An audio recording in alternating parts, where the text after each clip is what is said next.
Chapter 231. For Raito, it seemed to have been a long time ago when he saw Kojima Rahana. After all, he had just experienced a reincarnation of death. But in Rahana's view, it was only a few minutes ago that she stayed with this cute and handsome big boy. When Raito came to the Thousand Grass, Rahana had just changed into a new set of clothes in the lounge inside, and she walked out with righteous steps. If one only looked at the appearance of this valiant and cold-faced capable female police officer at this time, it was probably difficult to imagine that this was actually a crazy woman who had to change her clothes not long ago. At this time, Rahana was just about to smoke a cigarette outside to relax, but she suddenly heard a voice from the grass next to her, Sister Rahana, here, here. Rahana instinctively looked over there, and she saw Raito's familiar golden head poking out of the grass, and he waved at her slightly. "Oh, Brother Raito, don't tell me that you want to play with me again." When she thought of the fierce confrontation with Raito in the garden jar just now, the cold expression on Rahana's face suddenly shattered. However, just as Lin Hua walked over, Long Do pulled her by the wrist and quickly hid in the bushes. They walked along a secluded corner toward the main hall. Only then did Lin Hua see that Long Do had put on a coat at some point in time, hiding his extremely conspicuous and flashy white suit. With this coat, Raito didn't look so conspicuous. After all, he would become a wanted criminal in a while, and he didn't dare to act so high-profile anymore. When the two quickly walked toward the main hall, Rahana reacted and asked, "Wait, Raito-kun, you are, Sister Rahana, I received a tip-off that the woman Xiao Wada is going to frame me in a while, can you do me a favor?" "Oh." It was the first time that Lin Hua heard Raito speak in a serious tone, so she immediately raised her eyebrows and entered a serious state of work. As the chief of the search section and the head of the Tenmu Group's guard department, Tokushima in Hana's personal ability and experience were naturally not for show. Raito's brief explanation helped her understand the current situation. Lin Hua couldn't help but sneer when he heard this. So that's how it is. That woman actually had such an idea. She's really despicable. I like it. Then, after I enter the Plum Blossom Room, I'll wait outside and arrange a place for you to hide. You just need to bring Xiao He and Tian Ying out. Lin Hua was worthy of being Aiheim's favorite cadre of the Tianmu group. Raito only briefly described the contents of the plan, and she already knew how to cooperate. Very good, I didn't ask the wrong person. That guy is out, I'll go first, see you later. For Lin Hua's active cooperation, Raito was naturally overjoyed. At this time, they had already arrived outside the main hall. They could see Xiao He and his two bodyguards waiting at the door from a distance. Last time, Raito happened to meet Xiao He and Tian Ying in the corridor inside. This time, Raito did not enter the main hall, so the fake priest took the initiative to run outside to wait for him. Seeing the golden-haired young man walking over, Kawata Ying's face showed a hint of joy. She smiled and reached out to Long Do. "Hello, I'm Father John of the Great Beauty Association, nice." But before Xiao He Tianying finished speaking, Raito quickly reached out and put his arm around his shoulder, and pointed to the two bodyguards behind him, indicating that the two guys should not come over to find trouble. "Hey! What's going on? Why is he here?" After being intimately hugged by Raito, the fake priest suddenly froze. Long Do hugged the fake priest and slowly led him into the main hall. At the same time, he whispered in a voice that only the two of them could hear, "Xiao He Tianying, you are here on your sister's orders to invite me to the Between the Plums, right?" "Ah, yes, that's right." Hearing this, Xiao He Tianying couldn't help but swallow, and a drop of cold sweat fell from his forehead. Obviously, he didn't expect Raito to know his purpose in advance. It felt like he was completely seen through, and it was very bad. Seeing the nervous expression on the fake priest's face, Raito continued in a low voice, "Do you know what your sister is going to do this time?" "No, I don't know." Xiao He Tianying shook his head. He wasn't making it up, but he really didn't know. After all, he was just a chess piece that was thrown away after being used. "Your sister is going to frame me in the plum garden, and she is going to use your life as a tool to frame me." "What? You are?" The moment he heard this sentence, Xiao He Tianying instinctively wanted to shout, "What the hell are you talking about?" But Raito slightly grabbed his throat and stopped him from doing anything crazy in the main hall with people coming and going. Don't worry. Looking at Xiaohe Tianying, who seemed to want to struggle up, Raito sneered, now slowly reach out and touch the high collar of your priest's dress, and feel if there is anything inside. My priest's dress. High collar. Suddenly, Xiaohe Tianying frowned, then reached out his trembling hand and touched his collar. The trick that the queen did to his clothes before should be a remote-controlled killing mechanism. In the high and wide collar, there was something like a sharp piano wire hidden. As long as the mechanism was pressed, it would quickly pop out and cut the throat. Although this special device was very small and light, if he carefully touched it with his hand, it was impossible not to feel anything. After touching it for a while, Xiaohe Tianying asked in disbelief, What is this? There seems to be some threads. That is a piano wire. When your sister presses the mechanism, these threads will quickly pop out and cut a big hole in your neck. Hearing this, Xiaohe Tianying's body suddenly trembled. A second later, he said in a trembling voice, Impossible, my sister wouldn't do this to me. Is that so? Raito smiled and said, Then have you thought about why your sister insisted that you wear the clothes she provided today? And there are so many servants in the Kokyo, why did she ask you to take me to the plum garden? What you're saying is, she wants to frame me, so when we enter the plum garden, she will activate the mechanism to kill you, and then frame me for doing all this, so there is this series of arrangements. At this time, Raito said in a firm tone as if he had seen this happen with his own eyes. But even so, Xiaohe Tianying still said angrily, This is just your guess. I don't believe that my sister will use my life to frame you. Is that so? Then let's make a bet. Bet? What bet? You first use this to wrap your neck as a layer of protection, so that even if the mechanism pops out later, the power is not enough to kill you. Then let's go in and see if what I said is true. If it is, you have to do me a favor, it's that simple. As he said, Raito took out a roll of tape from his pocket, which looked similar to the color of human skin. Yes, this roll of tape was Raito's old friend. Hooligan Velcro. A long time ago in the Kamishiro yard, Raito relied on this roll of tape to deceive the cat house and played the guardian ninja. Although this hooligan Velcro was not a valuable item, its color and texture were similar to human skin. If it was wrapped a few more times, the toughness would be guaranteed. At least, it should not be a problem to ensure that Xiaohe Tianying's throat would not be cut. After looking at the tape handed over by Raito, Xiaohe Tianying said angrily, Let it be, I don't believe that my sister wants to harm me. Humph. But even so, the fake priest still picked up the tape and wrapped it around his neck several times. He wrapped it until he almost couldn't breathe before he was willing to stop. After wrapping it, from the surface, Xiaohe Tianying's neck did not look different, but it was slightly thicker, but it was almost completely invisible under the high collar. Very good, let's go in. After checking the thickness of the tape and making sure that the piano wire could not kill the fake foreigner, Raito quickly led them through the corridor and arrived at the familiar plum blossom room.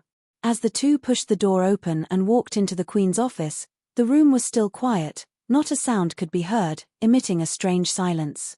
The two tall and burly bodyguards had already been ordered by Xiaohe and Tianying to wait outside. They did not follow them in, so as not to cause any trouble. When he returned to the familiar plum blossom room, the first thing Long Do saw was a familiar screen. Then, he felt a burning desire to fight. It was Saitu Endo. At this time, Saitu Endo was hiding behind a screen next to the queen, ready to come out at any time to bring Raito to justice. Endo. Humph, in a while, you will know how to write the word death. Thinking of this, Raito raised the corner of his mouth, revealing the unique tick expression of the Dragon King. This was not because Raito was overconfident or looking down on others, it was mainly because he had just fought with Endo once, and already had a good understanding of that guy's moves and combat system. Just like the first time he fought a boss, being chased by the boss was a very normal thing. The second time he was familiar with the boss's movement pattern and various skills, it would be much easier. Just as Raito was thinking about how to surprise Endo, the two had already arrived at the end of the room, and saw the woman sitting on the office chair.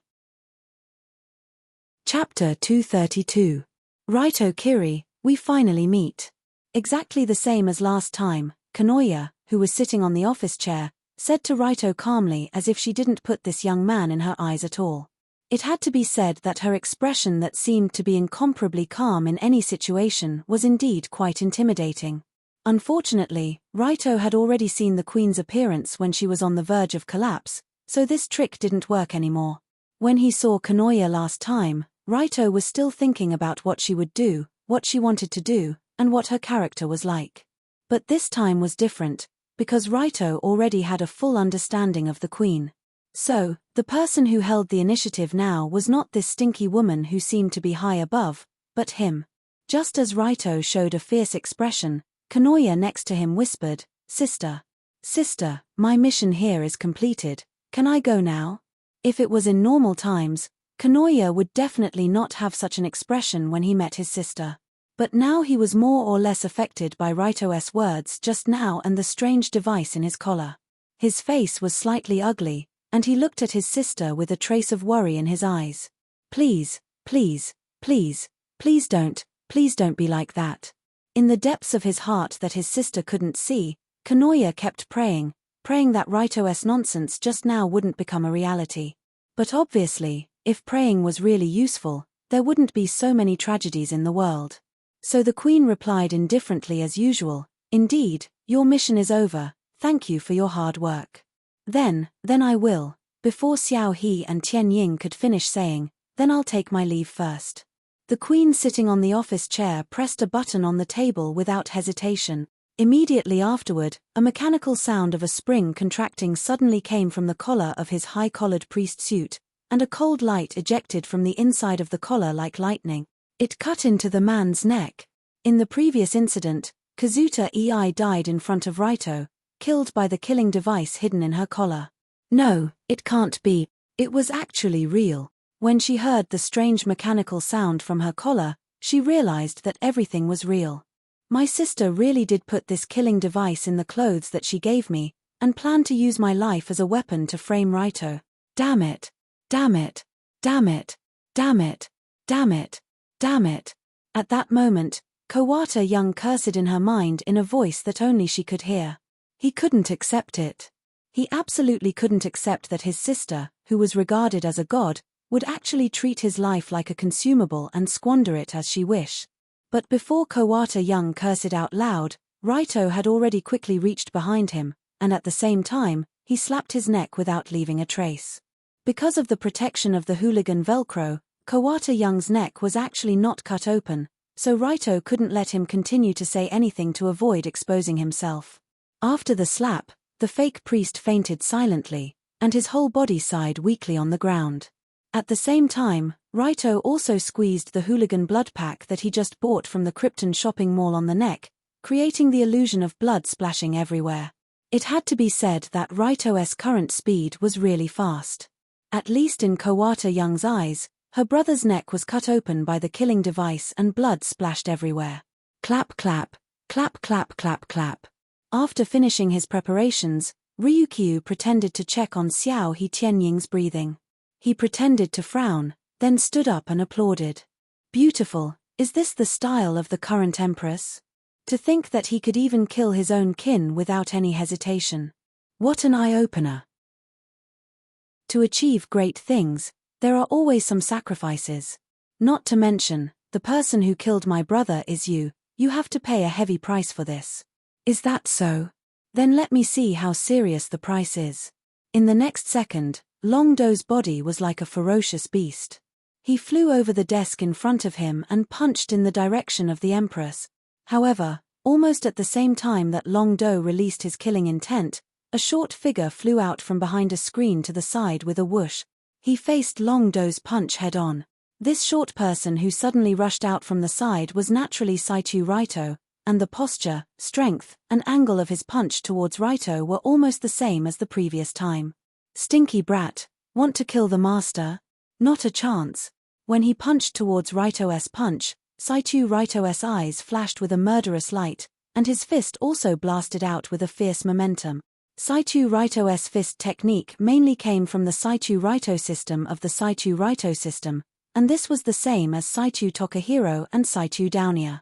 However, because he had high attainments in both Vajra finger of Tantra and Tantra Qigong, the quality of his fist was much higher than the average person. Unless it was a monster like Raito, no one was worthy to exchange blows with him. However, was Raito really going to exchange blows with Saichu Raito? A second before the fist that seemed to be aimed at Kawata was about to collide with the Tao-reaching realm, Ryudo's fist turned into a claw in a seemingly abrupt but actually very smooth movement. He grabbed Saichu Raito's wrist. How is this possible? This sudden change gave Saichu Raito a fright, and even made him feel a rare sense of fear. It was impossible. Even for a martial Tao master who had entered the Tao, it was impossible to change the fist into a claw when the fist was already in motion. Unless, Raito did not intend to punch from the beginning, and he was going to grab Saichu Raito's wrist with his claw. Of course, this was actually the case. Raito already knew that Saichu Raito would block this punch, so he naturally would not continue to exchange blows with this guy like an idiot. Instead, he was already prepared to change the moment he punched. Therefore, in the next moment, Raito's palm flashed with an unfathomable shadow, and almost brushed past Saichu Raito's fist, and clamped down on Saichu Raito's thick short hand like an iron clamp. Bone-twisting dragon hand, reverse heaven and earth. After grabbing Saichu Raito's fist, Raito quickly fixed Saichu Raito's wrist that was supposed to continue moving forward, and cleverly twisted the force of the punch in a spiral shape to the side. Bang! Crack! Because everything happened too quickly, Saichu Raito could not stop his full-force punch, and only heard a crisp crack. Almost all the force of the punch was applied to that arm. It even caused the joint to break. The moment Saichu Raito reacted, he quickly shook off Raito's hand that was grabbing his wrist, and quickly somersaulted to the back to increase the distance between them.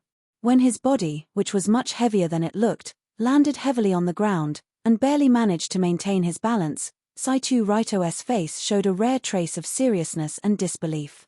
After all, as long as one had eyes, it would not be difficult to see that Saichu Raito's right arm that had just punched out was now hanging limply like a noodle, and the wrist and elbow joints were visibly distorted.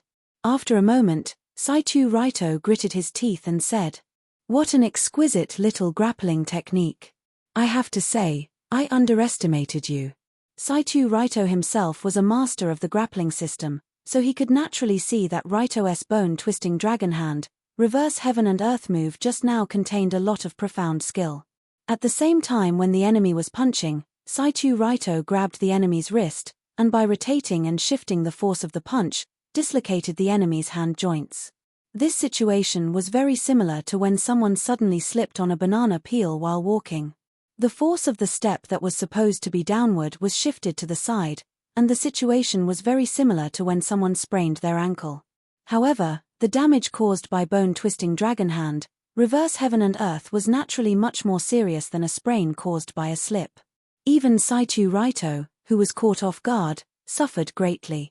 This time, the twisted wrist and elbow joints were at least several times more serious than the wrist dislocated by Raito last time, especially the twisted elbow joints. It was very difficult to reattach it by oneself, and even Saichu Raito did not have absolute confidence in doing so. In other words, Saichu Raito would definitely not be able to use his arm for a short period of time, and this was only the result of Raito's grab. The power of bone-twisting dragon hand was evident. From the beginning, bone-twisting dragon hand was a branch of ancient martial arts system, and tendon-dislocating dragon hand could also be bought in the shop. When the two systems were combined, it was the tendon-dislocating dragon hand that was commonly seen in wuxia novels. Tendon-dislocating dragon hand could cause all kinds of pain to achieve the effect of torture, while bone-twisting dragon hand could cause dislocation of the enemy's joints, causing a sharp decrease in combat power. In order to pursue the ultimate combat power, Raito chose bone-twisting dragon hand to cultivate, and it was indeed quite effective, allowing Saichu Raito to enjoy it. Now that Saichu Raito had one of his arms broken, his combat power was greatly reduced, so he glared angrily at Raito, and without turning his head, he said to Kawata, "Hurry up and call for backup, I may not be able to subdue him now." Saichu Raito wanted to say "I may not be able to subdue him now," but he did not expect that before he could finish, a flash grenade with the fuse pulled was already flying in his direction. Flash grenade. Wait a minute. Where did this guy pull it out from? Magic. In an instant, Saichu Raito pulled Kawata Yae back as fast as he could and rushed out of the secret door, and then a familiar explosion and flash came from between the plum trees. The explosion of the flash grenade was so loud that it directly alarmed all the guards and guests near the main hall not far away. However, just a few seconds later, a group of armed guards rushed into between the plum trees with messy footsteps, only to see the furious Saichu Raito and the confused queen standing there. Other than the two of them, Raito, who was supposed to be here, and Kawata Yae, who was lying on the ground, had already disappeared, as if they had turned into smoke. Chapter 233. He slipped away. Raito Kiri, that bastard, actually slipped away. When Saichu hurriedly dodged the flash bomb and rushed back to between the plum blossoms, he saw that there was nothing inside. His face was filled with a mixture of anger and humiliation. Anger was anger. This guy just left like that, treating him like air. Humiliation was humiliation. His hand was still dangling, and he couldn't move for a while. Before this, Saichu didn't even dream that Raito, that bastard, could be so terrifying. The moment they clashed, Saichu's arm was crippled. The most terrifying thing was that during the clash just now, Saichu could clearly feel that there were signs of hidden force in that twist. In the realm of Qi, it wasn't difficult to cultivate obvious force, but hidden force was a technique that only masters could master. After mastering hidden force, one could release their force from all kinds of strange angles. The bone-twisting dragon hand, reverse heaven and earth just now, was obviously the culmination of hidden force. Impossible, there must be something wrong with my senses. How could that kid have mastered hidden force in just a week's time? Did I see a ghost? Saichu was 100% sure that Raito was just a kid who didn't even have chi a week ago. If he said that he could cross the realm of obvious strength and reach covert strength in a week, it would be the most ridiculous thing in the world. However, compared to the shock of Saichu, Kawata, who returned to between the plum blossoms, couldn't help but frown. What's going on?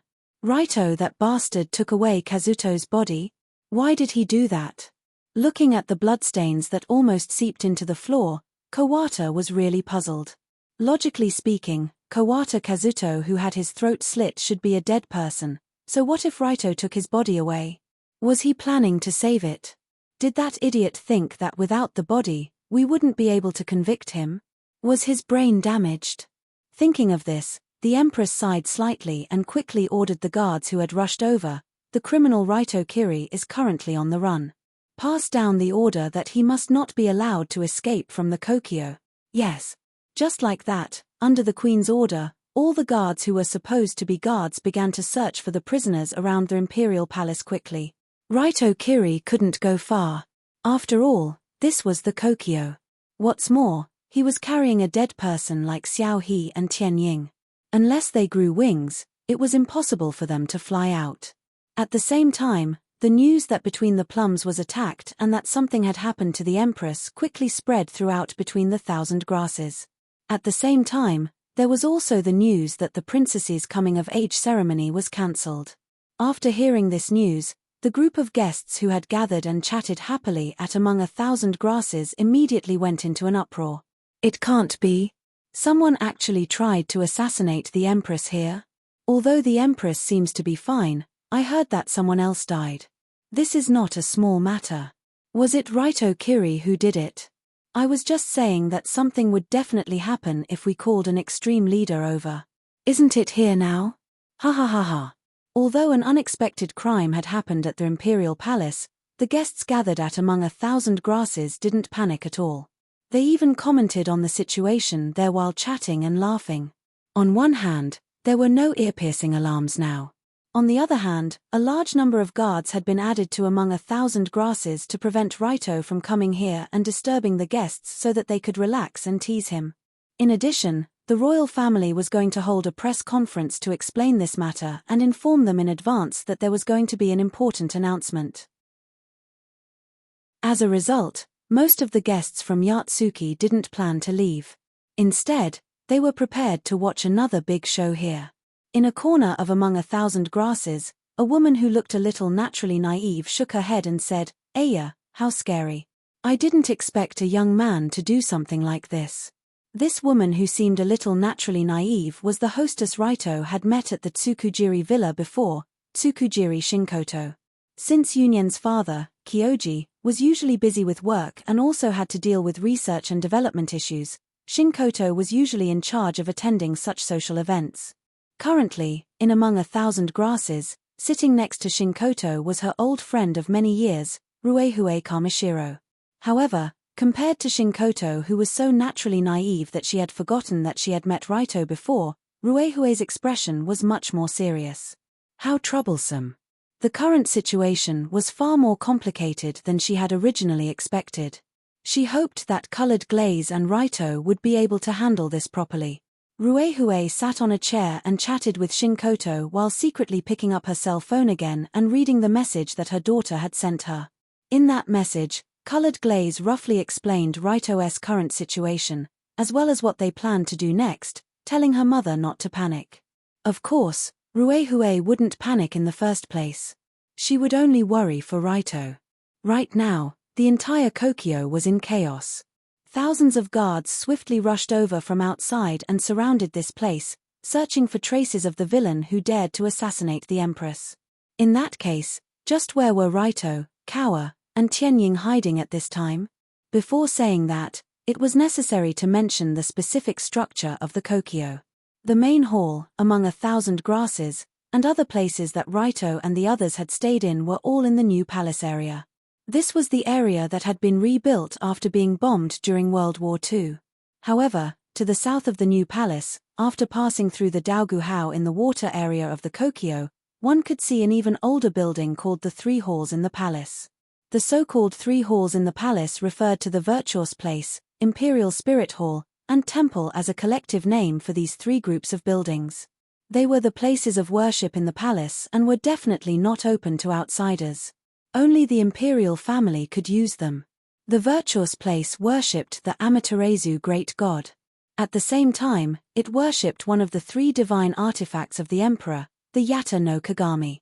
The Imperial Spirit Hall worshipped the memorial tablets of the previous emperors and the imperial family. The temple mainly worshipped the gods of heaven and earth in the Shinto religion. As for the current Raito, he had already escaped into the heavily guarded Three Halls in the palace with the help of Sister Linhua. However, despite having such a grand name and background, the so-called Three Halls were in fact just three slightly larger buildings in the Heian era style. Entering the quiet Virtuous Place was like entering a somewhat narrow temple. At the end of the hall, there was a huge Amaterasu great god statue, and in front of the statue, there was a mirror. Now, Raito, Linhua, and the unconscious Kohishin Ying were hiding behind the Amaterasu great god statue. Sister Linhua, you're really something. I keep having the feeling that this damned place is your territory. When the three of them were hiding here, Raito looked at the quaint and sacred interior decoration around him and could not help but give Linhua a thumbs up. Logically speaking, the Three Halls in the palace was an important place for the imperial family and the Shinto religion. The security around it was so tight that even a fly would find it difficult to break in. However, when Linhua quickly brought Raito, who had rushed out of the Plum Blossom room, along a small path, the guard in charge of guarding the east gate acted as if he did not see anything and directly let the three of them in. Hehe, sister is the chief of the search section 1, this little thing is nothing. After hearing Raito's flattery, Linhua flipped her hair handsomely and showed an extremely complacent expression. Of course, this sentence was completely nonsense. Not to mention the chief of the search section 1, even the director of the Metropolitan Police Department could not order the guards of the Three Halls in the palace to quietly let them in. The reason why Linhua could do this was mainly because of her identity as the chief of the Heavenly Eye Group. It was obvious that the Heavenly Eye Group had placed all kinds of chess pieces in various positions since a long time ago. Even the Three Halls of the palace had their moles, and their sphere of influence could be described as scattered all over the place. Raito was naturally well aware of this situation, but he would not be stupid enough to point it out. Linhua knew that Raito did not know her identity, so she wanted to hide it and use him. Raito knew that Linhua did not know that he knew her identity, so she wanted to hide it and use him. The two originally had a relationship of using each other. In this case, they had reached a subtle balance. Anyway, they could use each other as much as they could. Whether they would be enemies in the future, they would talk about it when the time came. Just as Raito and Linhua were hiding behind the Amaterasu god statue and chatting, Kobata Young, who had been knocked unconscious before, finally woke up slowly. What exactly am I? After waking up, Kawata Young's eyes were unfocused and his face was pale. He first reached out and touched his neck. After touching the several layers of hooligan velcro that had been cut by the sharp piano string, he put down his hand in a daze. Just now, this man seemed to have a nightmare. In the nightmare, his sister, who he had always regarded as a god, wanted to use his life to achieve her own goals. In the dream, Kobata Young crazily shouted at his sister, "Sister, am I really just a tool to you? The kind that can be abandoned at will?" But in the dream, the woman who grew up with him, who always seemed to be indifferent and calm, just glanced at his brother coldly and did not answer anything. It was true, all of it was true. After waking up, Kobata Young took a deep breath, and the expression in his eyes slowly changed from decadence to anger. Before this, Kobata Young's feelings for his sister could be said to be very adoring, the kind that he could die for her. But when he found out that he was betrayed by the person he loved, the stronger the adoration, the stronger the anger and hatred. So, he looked at Raito and said in a tone full of resentment, "How do you want me to cooperate with you? Say it, as long as you can kill that woman, I am willing to do anything."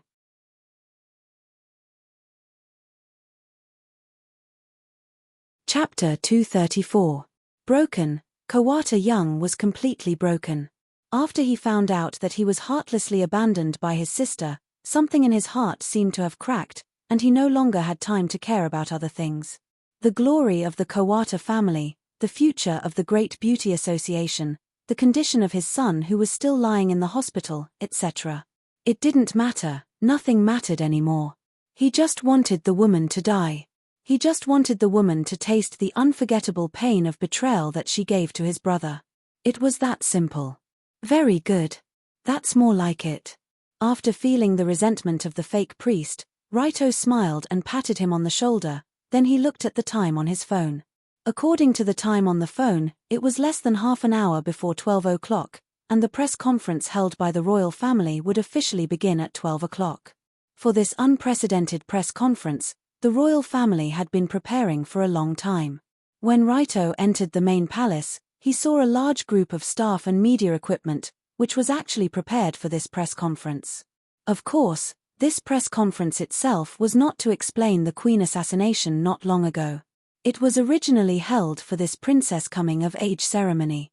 Or, on the surface, it was held for this princess coming-of-age ceremony. In fact, until now, not many people remembered that they gathered in the Kokyo to watch the princess coming-of-age ceremony. Everyone's attention had been attracted by the words Raito Kiri. That's right, it was Raito Kiri, or rather, it was Raito Kiri again. In fact, not long ago, when Raito walked into the Kokyo arrogantly, the discussion about him had already exploded in Yoto. The reports of the frontline reporters spread to every place through the internet, TV, radio, and other media as fast as possible.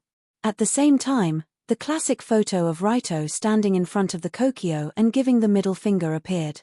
Some people said that he was arrogant and dared to give the middle finger in front of the Kokyo. Some people said that he was unfilial and had dared to do such a thing without manners. He should be sentenced.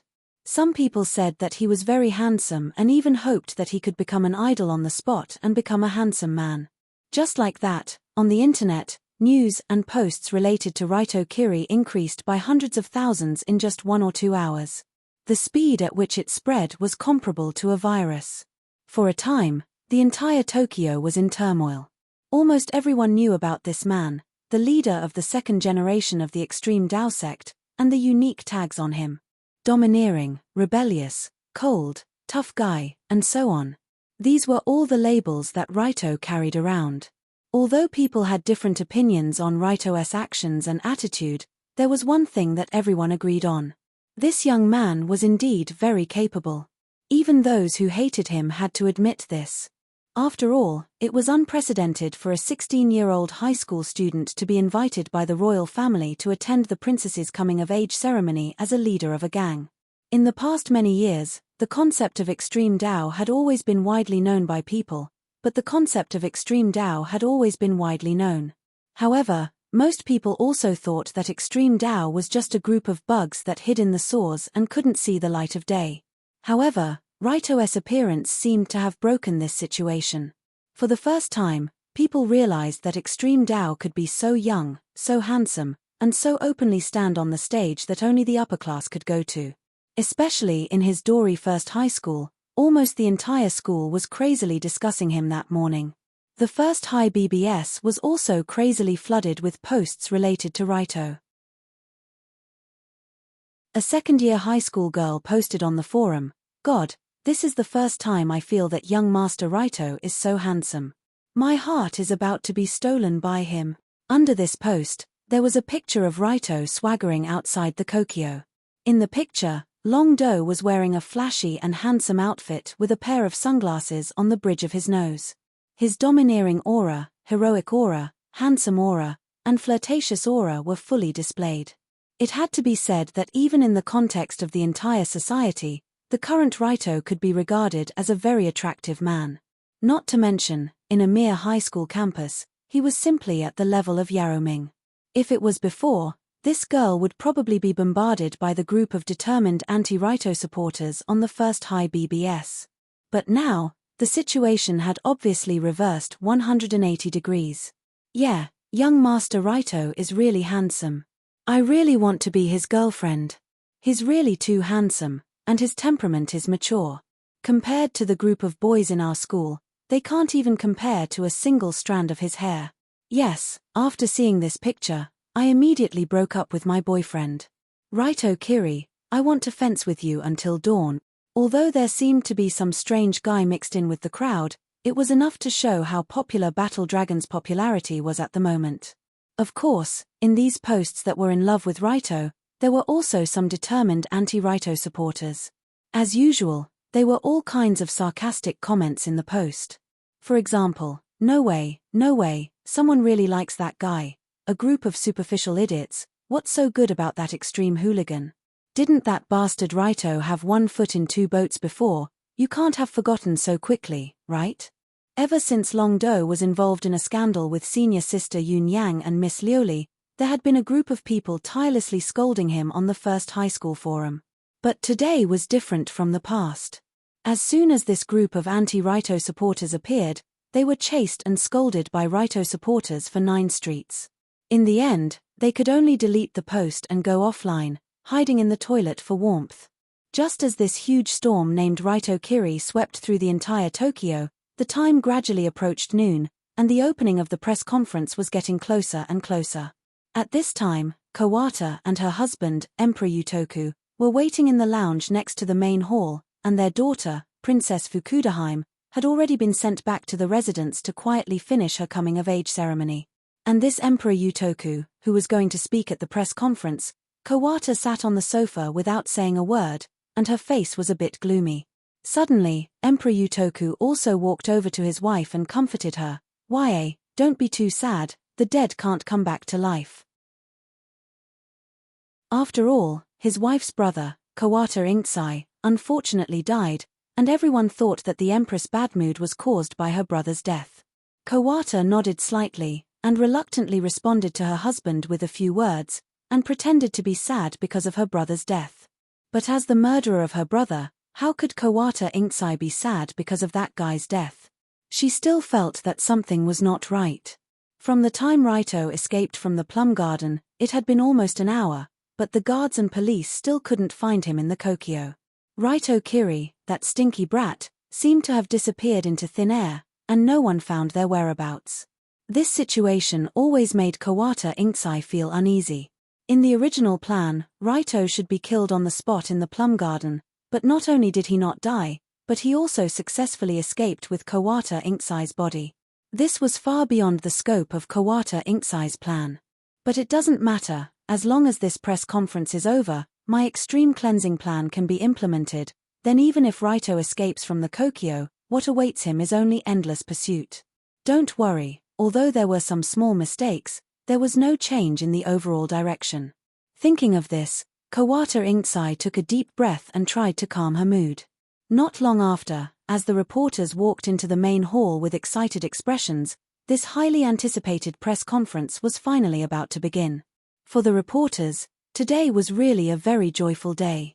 Originally, they came for the princess coming-of-age ceremony, a traditional royal celebration, but in fact, a mere coming-of-age ceremony was actually not that exciting, at least not qualified to become explosive news. But at around 11 o'clock, when the princess coming-of-age ceremony was about to begin, explosive news unexpectedly appeared. Although no one knew what happened so far, most of the reporters had already heard the news. It was that the leader of the extreme path, Raito Kiri, who was reported to have come to participate in the ceremony, seemed to have committed an unforgivable crime. Extreme path leader, princess coming-of-age ceremony, inside the Kokyo, unforgivable crime.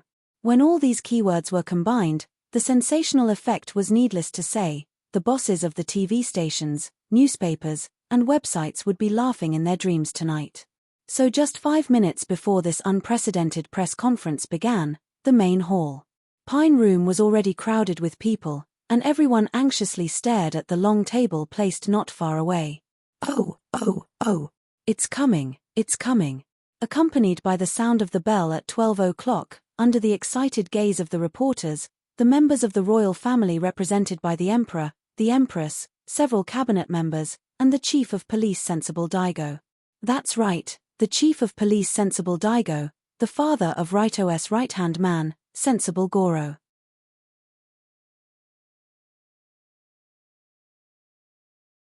Chapter 235.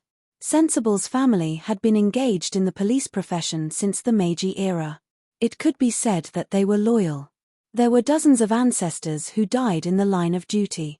Compared to Wulang, the cyber network detective, Daigo Mingji perfectly matched the outsider's understanding of the Mingji family. He had a head full of white hair, a strong face, and eyes like torches. He was wearing a neat police officer uniform, giving people a very strict and meticulous feeling. Police chief was the highest position among the 9 levels of the police. The head of the Metropolitan Police Department was not as simple as the title, but it also represented the highest level of the Japanese police. It could be called the first brother of the police. When Sensible sat at the edge of the long table, his face was obviously a bit serious. His eyes didn't look straight ahead as if he was thinking about something. Something's not right. Something's not right with this press conference. With Sensible's identity, he naturally already knew the inside information of the Queen's assassination incident before the press conference. From the situation he learned, this time, after the leader of Extreme Do, Raito Kiri, entered the Kokyo, he tried to assassinate the current queen, Kabato Masa, but he accidentally caused the death of the queen's brother, Kabato Masa. It could be said that this incident was the worst incident that had happened in the past 10 years, but in Sensible's view, there were doubts everywhere in this incident. First of all, how did Raito Kiri get the royal family's hospitality to come to this princess's coming-of-age ceremony? Second, why did he bring Kabato Masa into Plum Blossom? And there were no guards around. Finally, how did the young man who was only in his teens manage to evacuate from the Kokyo openly after the failed assassination of the queen? At least with Sensible's many years of experience and eyesight as a police officer, this incident could be said to be full of flaws. But he couldn't express his opinion on this. Even if Sensible was the first brother of the police and had been a police officer for generations, he also had to abide by the basic rules of the game in the circle. Especially when it involved the royal family, many things could not be considered from a legal point of view. Instead, it involved some very complicated things. Sensible Dorwu was naturally very displeased with this kind of working environment. After all, the Sensible family had been policemen for generations. They still had some self-persistence and rules in their hearts. They were not the same type as those policemen who colluded with the rich and powerful. But in this case, if there was no evidence to prove that the Empress was lying, he could only pretend to be an ostrich, turning a blind eye and pretending that he didn't see anything. Phew! What a boring press conference. Let's end it quickly. So when Dorwu sat at the edge of the long table and glanced at the emperor and his wife sitting in the middle of the long table, he couldn't help but sigh. At this time, long tables were lined up in a row in the Pine Room. Cohesion Ya sat in the middle of the table in a domineering manner, and then her husband, Emperor Wu De, and the other members of the royal family sat on her left and right, looking very imposing. Pa.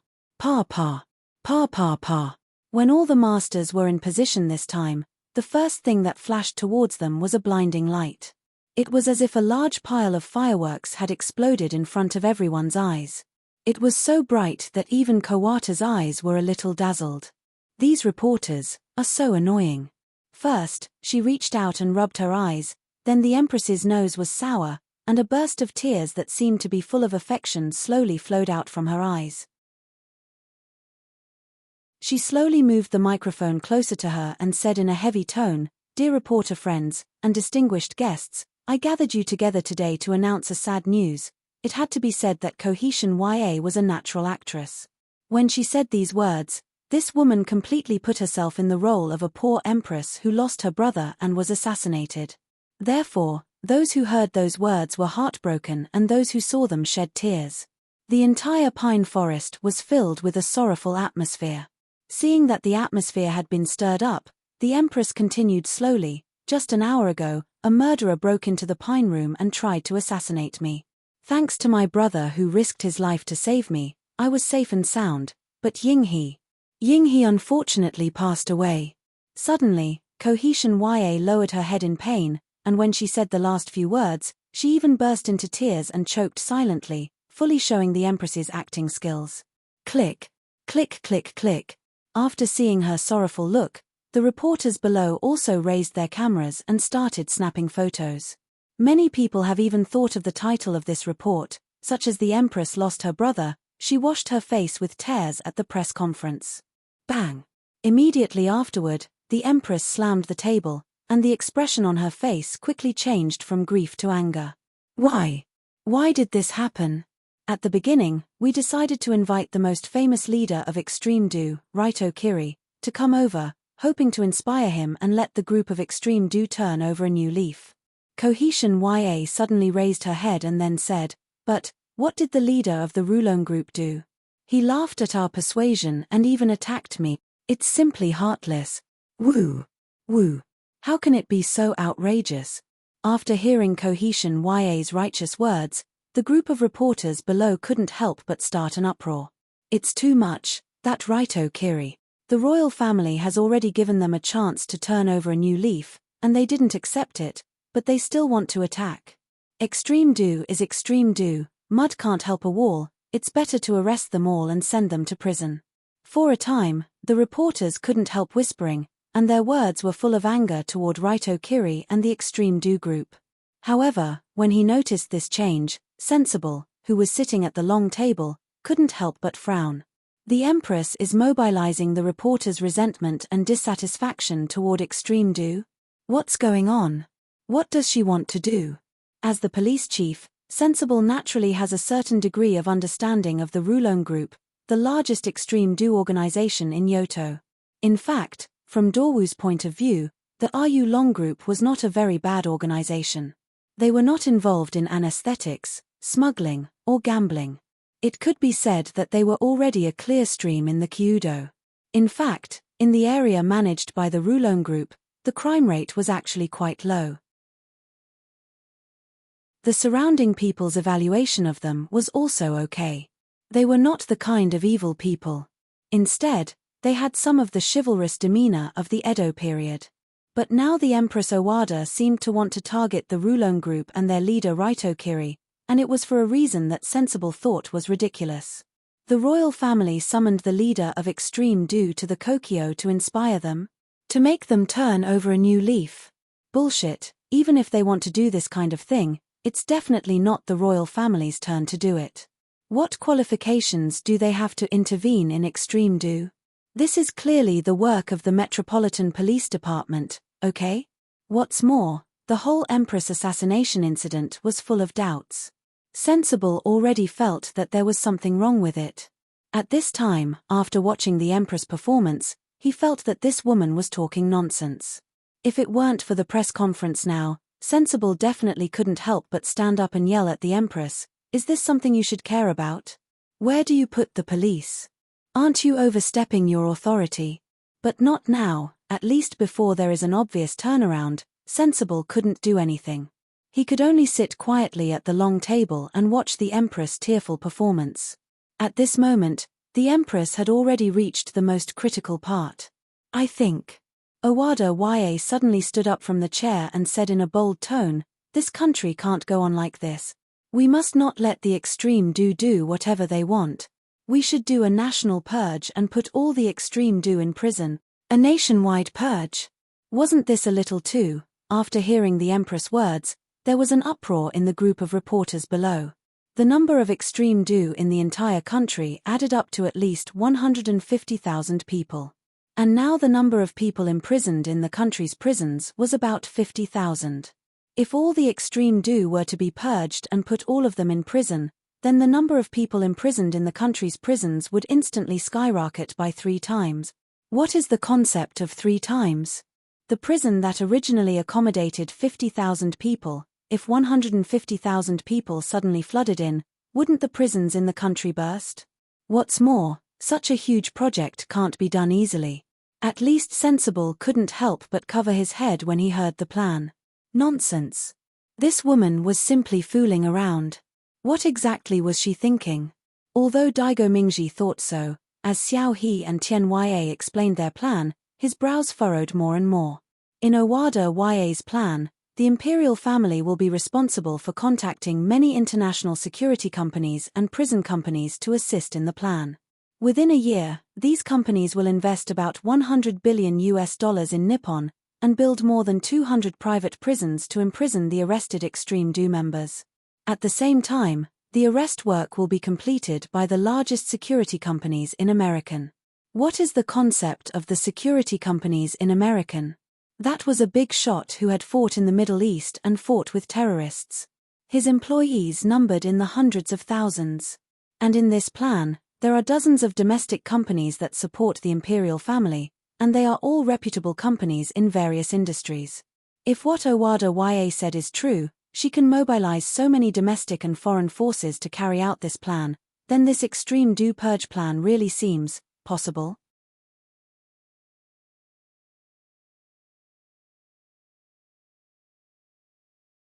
Coupled with the extremely dirty situation behind the scenes, as the police chief, he absolutely did not want to see this happen in his country.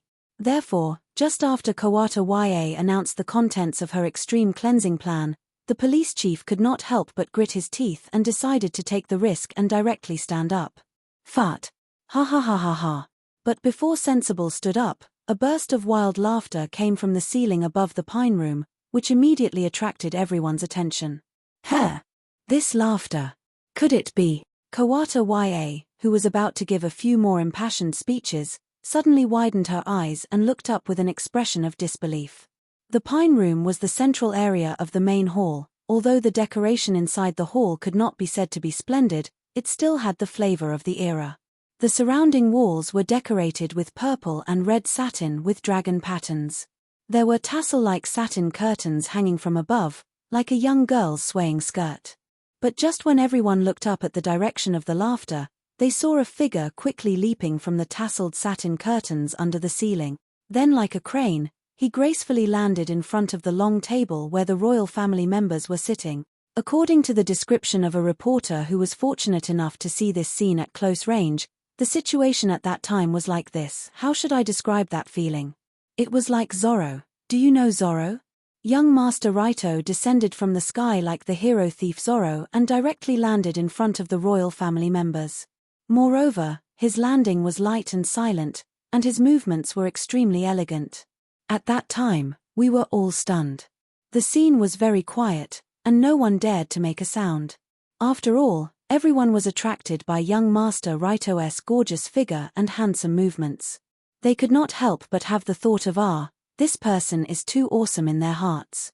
Speaking of which, I'm not afraid of you laughing at me. If there were not so many people at that time, I really wanted to go over and kowtow to young Master Raito 3 times. What god, what royal family, in front of that young master, They are simply a joke. They are not even comparable to dog farts. Although this reporter's description was his own opinion, it could be seen that Raito's shocking fall had an exaggerated impact. Other than the reporter, even the surrounding policemen and guards were stunned by him. They were stunned for a full 2 seconds before reacting. After reacting, a high-ranking member of the Metropolitan Police Department immediately shouted out instinctively, It's Raito Kiri.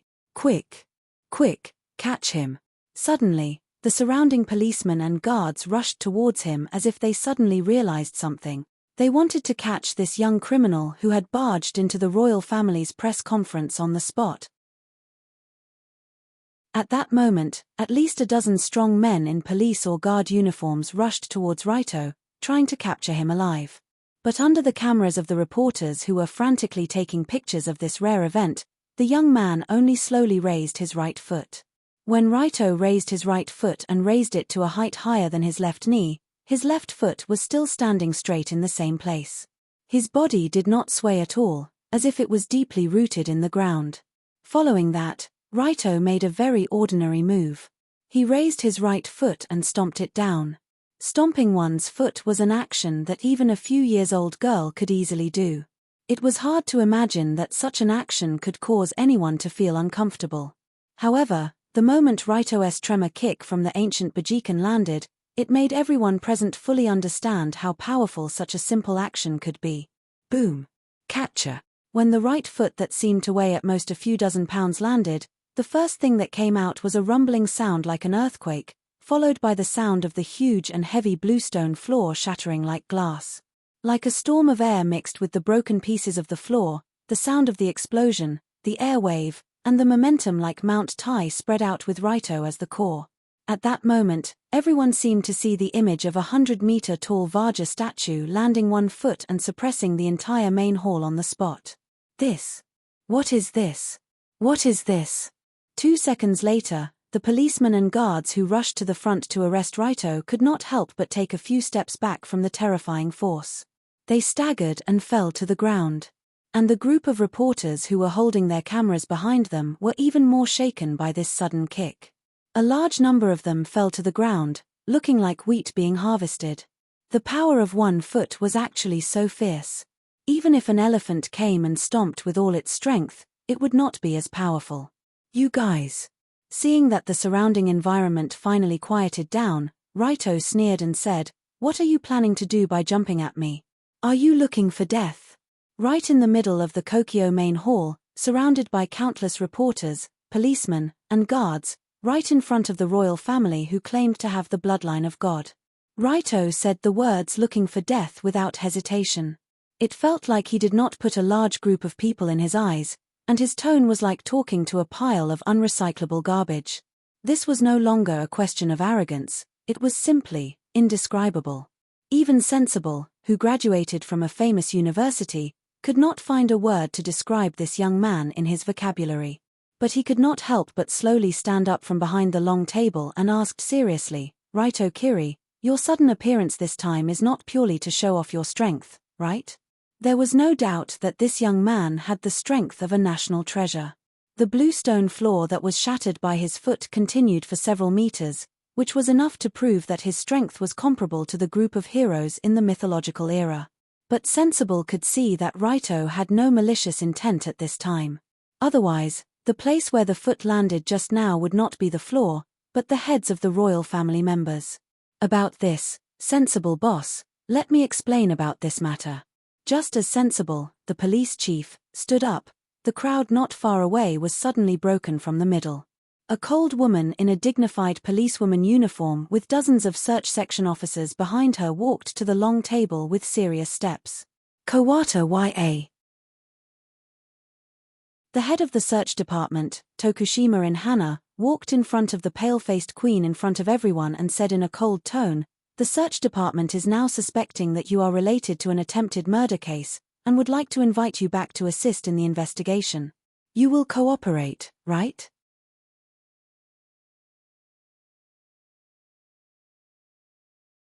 Chapter 237. Crazy. Crazy, crazy, crazy, crazy, crazy. For almost everyone present, They felt like they were crazy, or rather, they felt like they were dreaming. What's going on? What the hell is going on? Today's incident of the Queen being assassinated by a gang leader was already a big deal. However, during the press conference, the Queen threw out an even bigger piece of news. She was even preparing to launch a gang cleanup plan. Well, it wasn't a bad thing to have more explosive news. However, right after the extreme cleansing plan was announced, the legendary criminal, Tongsheng Raidu, descended from the sky. Everyone present was so shocked that their scalps went numb. What was even more exaggerated was that after this, the dignified Search Section 1 Chief Tokushima Linhua actually brought dozens of police officers to arrest the current Empress Kawata. And the crime was to suspect her of being related to an attempted murder case. The chief of the Search Section 1 planned to take the Empress back to the police station for investigation during the press conference. This felt like it was the most ridiculous thing in the world. Even for the reporters who always wanted to see the world in chaos, this series of events was really too exaggerated. It was like waves after waves of monstrous waves crashing on their faces. There were also thousands of muscular men doing sit-ups crazily inside. When everyone's eyes were focused on Tokushima Kawata, the latter couldn't help but clench her teeth and said sternly, "Chief Tokushima, do you know what you are doing?" I know." Facing the Empress's obviously threatening tone, Tokushima replied calmly, bringing a vicious woman who even wanted to murder her own brother to justice, "It's very suitable for my job." What? She? Could it be? The moment she heard Tokushima's words, the Empress Kawata's body suddenly trembled. Even at this critical juncture, Kawata's mind was still very clear. From Tokushima's attempted murder case and even wanted to murder her own brother, Kawata finally thought of the most terrifying answer. But just when the Empress couldn't help but sweat a few drops from her forehead, the current Emperor Kawata, who sat next to her for a long time, finally slammed the table. This noble middle-aged man slammed the table and stood up, pointed at Tokushima's nose and said angrily, You. What you are doing is disrespectful to our royal family. What do you? It had to be said that the Emperor of Japan's action of pointing at people's noses was really cute. Unfortunately, the following scene was really embarrassing. However, before the Sky Emperor could finish his words, he saw a pair of eyes filled with killing intent, as if they were demonic eyes that came from the depths of hell, staring at him. "Put your hand down, or I'll kill your whole family." Heavenly Emperor Wu Diku didn't need to have good eyesight to read the meaning in the eyes of Tokushima and Hana, the head of the Search Section 1. Gulp. The Emperor swallowed his saliva and felt cold sweat running down his back. Then, he retracted his hand in fear. What a joke! Who was Tokushima Linhua? On the surface, she looked like a high-level cadre of the Metropolitan Police Department, but in fact, she was one of the 4 main department heads under Tenmu Iheim. The security department was the department responsible for the safety of the Tenmu group. There was no doubt that it was a real martial arts department, and as the department head, Linhua was naturally a martial arts department of the martial arts department. It was no exaggeration to say that if she chose to attack in anger now, she could make the Emperor's head fall to the ground in 1 second, and make the royal family prepare to receive incense in 5 seconds. With such a ruthless person, it was no wonder that she could scare the Emperor to the point of peeing in his pants with just a glance. When the Emperor was so scared that he sat down, the police director Sensible also quickly came in front of his subordinate and asked seriously, "Chief Tokushima, what's going on?" "Boss Sensible, I have sufficient evidence to prove that Kawata is the mastermind of an attempted murder case." "Attempted murder case? Who did she attempt to murder?" "Me."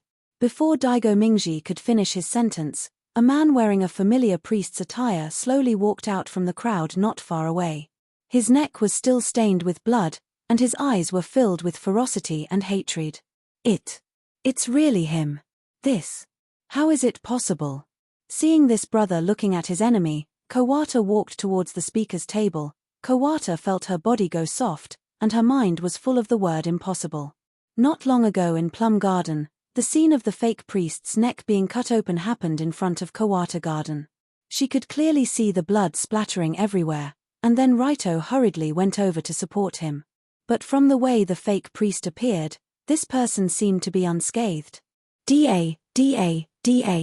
As Kawata Garden stepped in the direction of his sister, the surrounding reporters also seemed to realize who this person was. Wait. Isn't this the Empress's brother, Kawata Garden? Yes. He is also the president of the Great Beauty Association. I interviewed him before. It can't be wrong. How is it possible? Didn't they say that this person is already dead, and was killed by Raito Kiri? Looking at the man who was declared dead not long ago appearing alive in the main hall, almost everyone was stunned. No one would have thought that this continuous drama would be completely ended by a magic card, Resurrection of the Dead. The moment Kawata Garden stood up, the Empress's previous accusations against Raito all became a joke. You said that she went to Plum Garden to assassinate you, and your brother blocked the knife for you. But this person didn't die at all? You also said that the knife was stabbed by you. How can you explain this? Just in time, today the police chief and the head of the search division are here.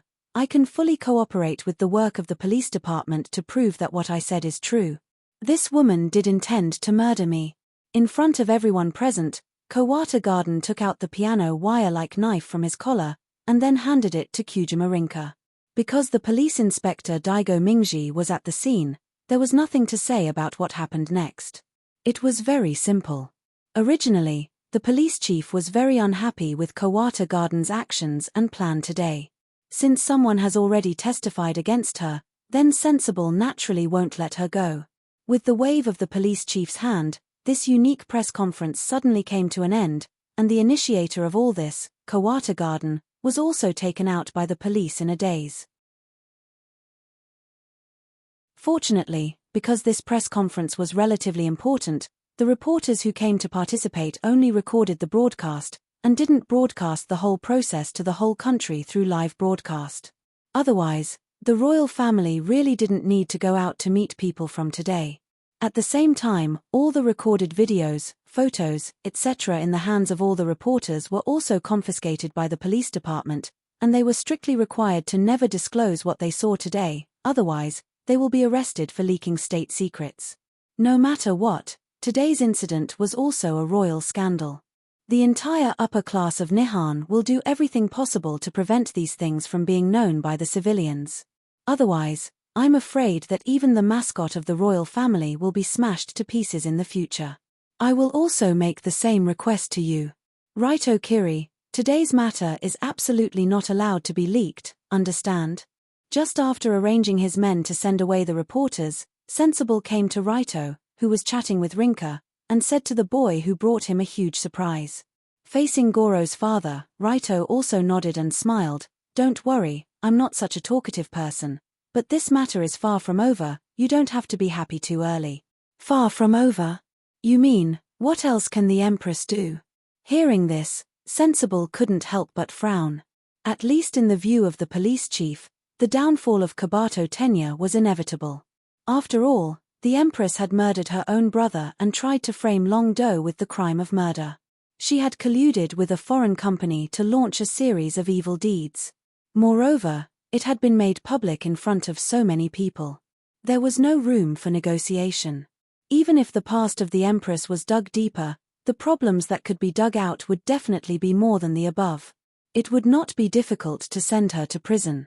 Even if she took a million steps back, even the Empress had ways to rely on various relationships to smooth out so many troublesome things, but after these events, she didn't need to talk about standing on the front stage. In the future, the best ending for the Empress could only be half-house arrest in the Kokyo, becoming a bird in a cage. Therefore, Kabato Tenya was finished, and she absolutely could not have a chance to turn things around.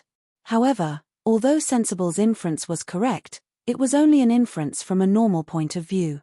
In Raito's view, although Kabato Tenya had fallen on the surface, if she was not completely eliminated, this woman still had a lot of opportunities to make a comeback by relying on the American godfather behind her. Kill her. She must not be allowed to leave alive.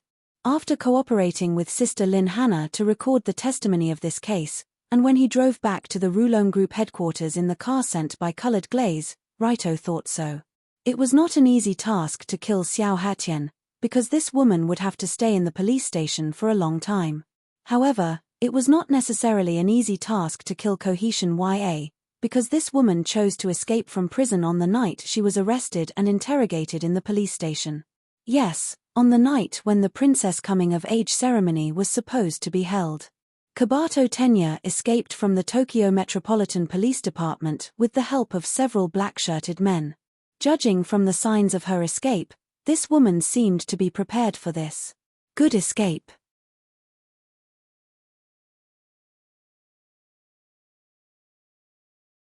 Chapter 238.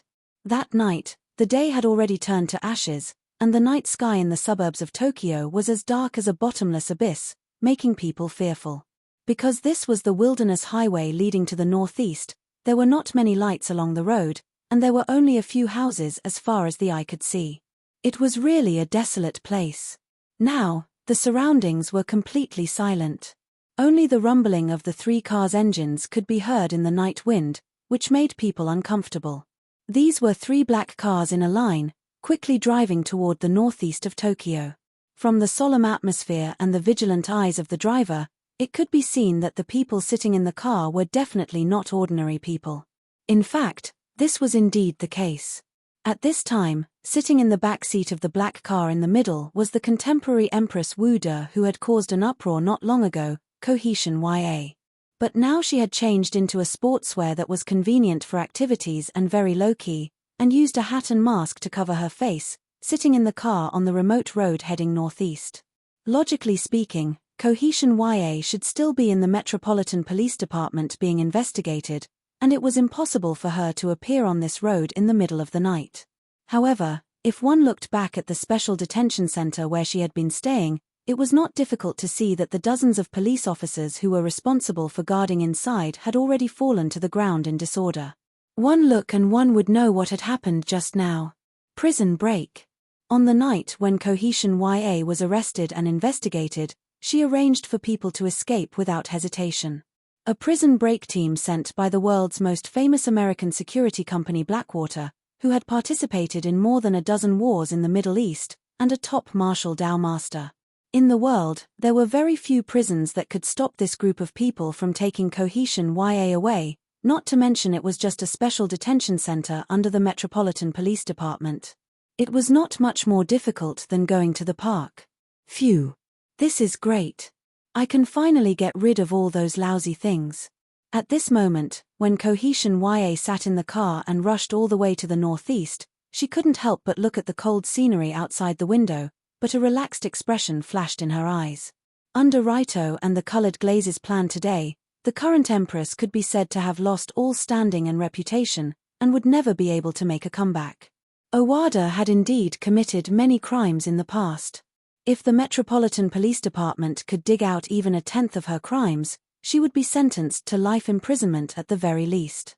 In the end, even if the royal family used all kinds of methods to protect the empress, the best result would be that she would be under house arrest in the imperial palace and would not be able to take half a step out of the imperial palace until she died of old age. Therefore, Kawata, who was very clear about all this, decisively chose to break out of prison. She chose to abandon everything in the past and start over with a new identity. Although the identity of the empress brought a lot of convenience to Tien Ya, it also caused a lot of restrictions, especially in the mental aspect. After all, the current heavenly emperor Wu De was a typical good-for-nothing in her eyes. He was not worthy of being her husband at all. As for the other members of the royal family, they were all a group of old antiques that should be thrown into the incinerator and burned to ashes. Living in the world was a waste of air.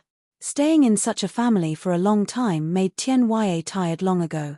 She even wanted to abandon this identity, abandon this name, and abandon everything in her past. Even if she abandoned this name and the identity of the empress, her shrewd mind was still there. Her knowledge of the various inside stories of this country was still there. She was still an excellent spy and a very valuable chess piece. Therefore, as long as she left this country and went to her second motherland, American, she could immediately change her appearance through plastic surgery and return to Japan with a new identity to redeploy her career. Of course, With Owada's current sensitive situation, it was not easy for her to escape Japan, but it was not difficult either. Misawa Base was one of the UA bases in Japan. It was located 640 kilometers northeast of Tokyo. There were all kinds of American Air Force formations deployed there. As long as Owada could make it to the Misawa Base, the staff in the base would use supersonic jets to send her to American overnight. At that time, it would be like a fish leaping through the vast sea and a bird flying through the vast sky. Right, Kiri, the grudge between us is not over yet. Sooner or later, I will. Just as Owada looked at the night outside the window and thought about how to continue to deal with Raito, a long firework suddenly flew out from the top of a mountain not far away. Whoosh! The firework flew out in the night with a long tail of flame, and it flew toward the 3 cars driving along the suburban road. It perfectly predicted the distance and hit the first car in front of them. It was only when the projectile hit the first car in front of them that Xiao Hei and Tian Yue realized that it wasn't a firework. It was a deadly rocket. That's right, it was a rocket. In the darkness, the legendary rocket launcher assassination technique appeared again. But this time, the person who used this forbidden assassination technique was not an Amorn, but the dragon of the extreme, Raito Kiri, that Owada was just thinking about. Boom! The 105mm rocket directly hit the first car in front of them. The body of the car was directly blown up, and a gorgeous firework exploded in front of Owada's eyes. The beauty of the firework was fleeting, but it left a deep impression on people. Because the distance between the 3 cars was less than 50 meters. When the first car was blasted into the sky, the violent impact and flames directly blew toward the second car, and the second car was also blasted into the air. Owada's body quickly rolled in the back seat, and along with the car, she rolled into a ditch on the side of the road. The firework really left an unforgettable impression on Owada. Tumble, tumble, tumble until the heavens and earth changed. Spin, spin, spin. She was dizzy. What's going on? When Owada woke up after a series of bumps and bumps, she only felt 2 strong hands dragging her out from a corner, and they were constantly whispering something in her ear. Big. You. Still, her ears were buzzing, and the voice she heard was intermittent. The things in front of her were full of double images, and the things she saw were blurred. After a few seconds, Owada woke up under the constant slapping of her cheeks by Saito. I was attacked. Rocket. Who did it? The Nihon government. After she reacted, Owada turned her head and saw that the car she was in before was in a flipped position in the mud, and on the road not far away, she could see a blazing fire. The fire illuminated the originally grey night, and it also added a bit of bleak murderous intent to this dark night. Da. What was even more exaggerated was that the sound of gunfire could be clearly heard from the third car that had stopped nearly 100 meters away. Obviously, Owada's group was attacked by the enemy. The first car was directly hit by the rocket, and the 5 mercenaries in the car were all dead. The car behind seemed to be surrounded by the enemy at this time, and it was exchanging fire with the enemy that suddenly appeared. In the car where Owada was sitting, the 2 drivers and mercenaries in the front had already died in the flipped car, and the reason why she was fine was because of Taichu, who was sitting in the back seat with her. When the car began to roll, it was Taichu who used his body to protect his owner, preventing her from being fatally injured in the series of collisions. But at this moment, Taichu frowned and said, "Not good. We have been surrounded." As soon as his voice fell, dozens of figures in black special combat suits and armed with automatic rifles had already surrounded them. Judging from the movements of this group of special forces and their equipment, this group was obviously a group of professionals who had undergone professional training and were armed to the teeth. They moved in an orderly and silent manner, and they looked after each other, and there was absolutely no collapse in the formation. No matter which direction Taichu wanted to break through, he had to face the blockade of 5 or 6 special forces at the same time, and the collective shooting of the other special forces. If it was inside a complex building, Taichu wouldn't pay attention to this group of guys.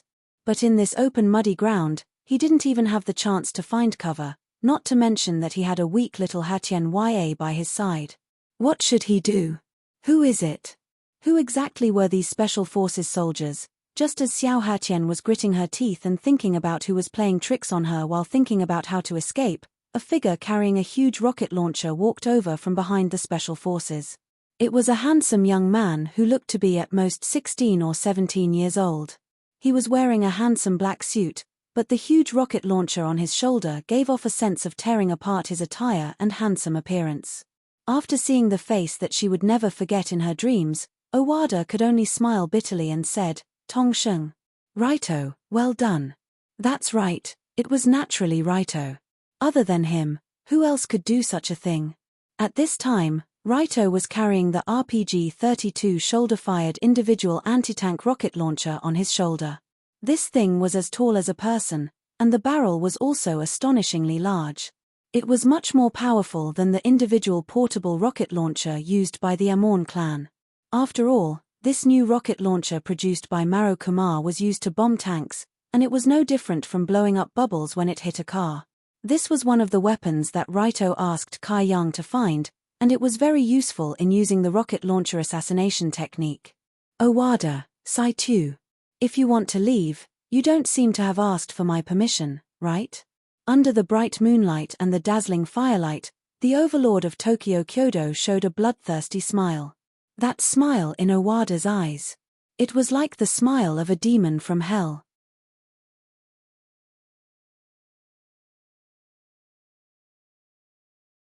Chapter 239. In order to prevent Saitu from entering the Dao and Minato Masa from escaping, Ryudo put in a lot of effort. First, he had already mobilized the most elite brothers from the Rulong Security Company, which was the group of mercenaries that surrounded this area. These mercenaries were all veterans of the Rulong group, and each of them was a strong person who had climbed out of a pile of corpses. Gao Yuan also spent a lot of money to hire a few professional mercenary trainers from the Middle East. After such training, coupled with a system of individual combat equipment, the mercenaries were immediately exposed. In addition to mobilizing a large number of troops, Longdo also asked Mingji to make preparations in advance to infiltrate the detention center where Konoha and Tanya were being held. They could monitor the situation in the detention center at any time and accurately grasp the time when the other party would escape. Not only that, Sensible also intercepted the message sent by Seitu's subordinates to the Misawa base American liaison. He learned that the woman was planning to escape to the Air Force base to take a plane out of the country. Now, the time, place, and people were all prepared. With such a perfect preparation, Saitu, who knew nothing about it, was naturally doomed. In the dark night, the vehicle that was bombed by the rocket launcher was still burning. But even such a raging fire couldn't make the former empress feel any better. I didn't expect this kid to go to this extent. It seems like this is the end. Saitu looked at the dozens of armed mercenaries surrounding her and Saitu, and the seemingly omnipotent extreme Dao master in front of her. Saitu could not help but feel a little regretful. That's right. She regretted it. She really did regret it. If she knew that Righto was so strong in all aspects and would be so ruthless, she would not have provoked this guy for the time being. But it was too late to say anything now. The situation was already a dead end, and there was no turning back. Saitu, go. You can still escape if you're alone. At the last moment, Saitu, who knew that she was going to die, slowly said to Saitu.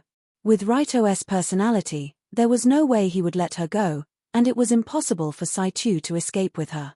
However, with the strength of someone who had entered the Dao, if he intended to escape alone, he might have had a chance to escape. He was going to die anyway, so why drag another person down with him? At this moment, that was what Xiao He and Tian Yue were thinking.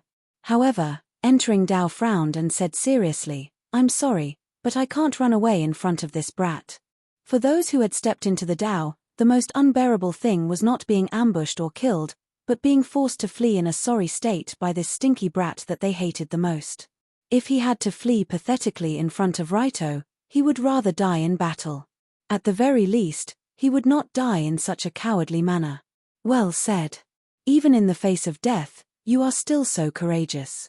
However, Righto clapped his hands and smiled. But there's no need to rush into the matter of death for the time being, because you still have a chance to live. Oh. Let's hear it. Kawata raised her eyebrows slightly, as if she wanted to know what Raito was trying to do. According to the old rules of extreme Dao, one-on-one. If you win, I will let you go. When he said one-on-one, Raito looked straight at Saitu, who was protecting his master behind him.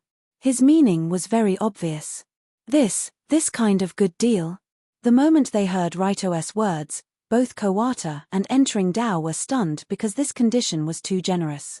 Now that the two were ambushed, and there were dozens of automatic rifles pointing at them, there was no way they could escape.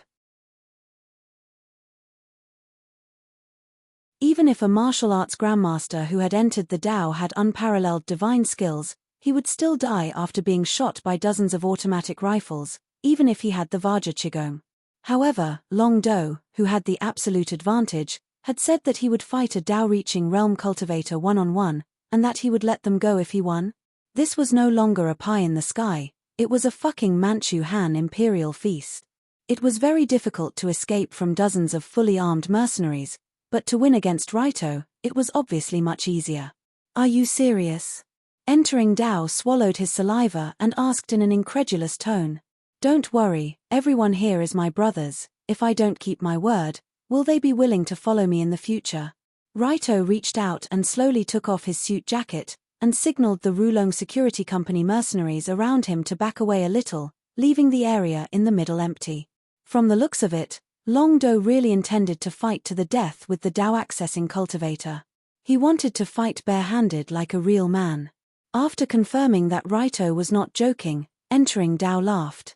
Ha ha ha. Ha ha ha ha. Ha ha ha ha ha.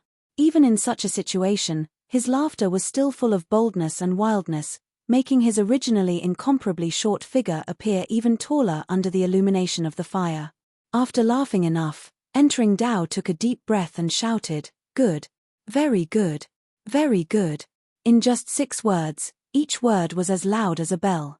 It was as if the darkness of the night sky was about to shatter it. Rip. At the same time, a cracking sound came out from Entering Dao.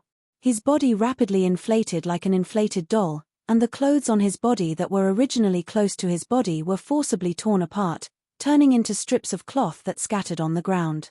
After the clothes were torn, Entering Dao's upper body was bare, revealing his body that seemed to be made of diamond. Compared to a normal human, Entering Dao's body was even a little deformed, especially the overly inflated but very tight muscles without any excess fat. It was not like a human's body at all. Even just by looking at it, it was not difficult to see the terrifying power in this body. Is this really a human? Seeing that the demon child was ready for battle, and slowly walked to the center of the field, in front of young Master Raito. Even the group of fully armed mercenaries with automatic rifles could not help but have the urge to turn around and run. It was terrifying. Saitu Entering Dao was really terrifying. His aura was so powerful that even if they were equipped with very modern weapons, no mercenary felt that they could kill this man here. However, young Master Raito seemed to want to fight this man one-on-one. One-on-one with bare hands. Is that okay? Can young Master Raito win? Seeing that Raito also walked to the entrance, all the mercenaries of the Rulong Security Company could not help but sweat for him. When Raito stood in front of Entering Dao, the distance between the two was less than a meter. It was almost the kind of distance where people stood close to each other. Then, Raito did not make a move. Instead, he slowly asked, "Furumaki Sataro, do you still remember this name?" Furumaki Sataro?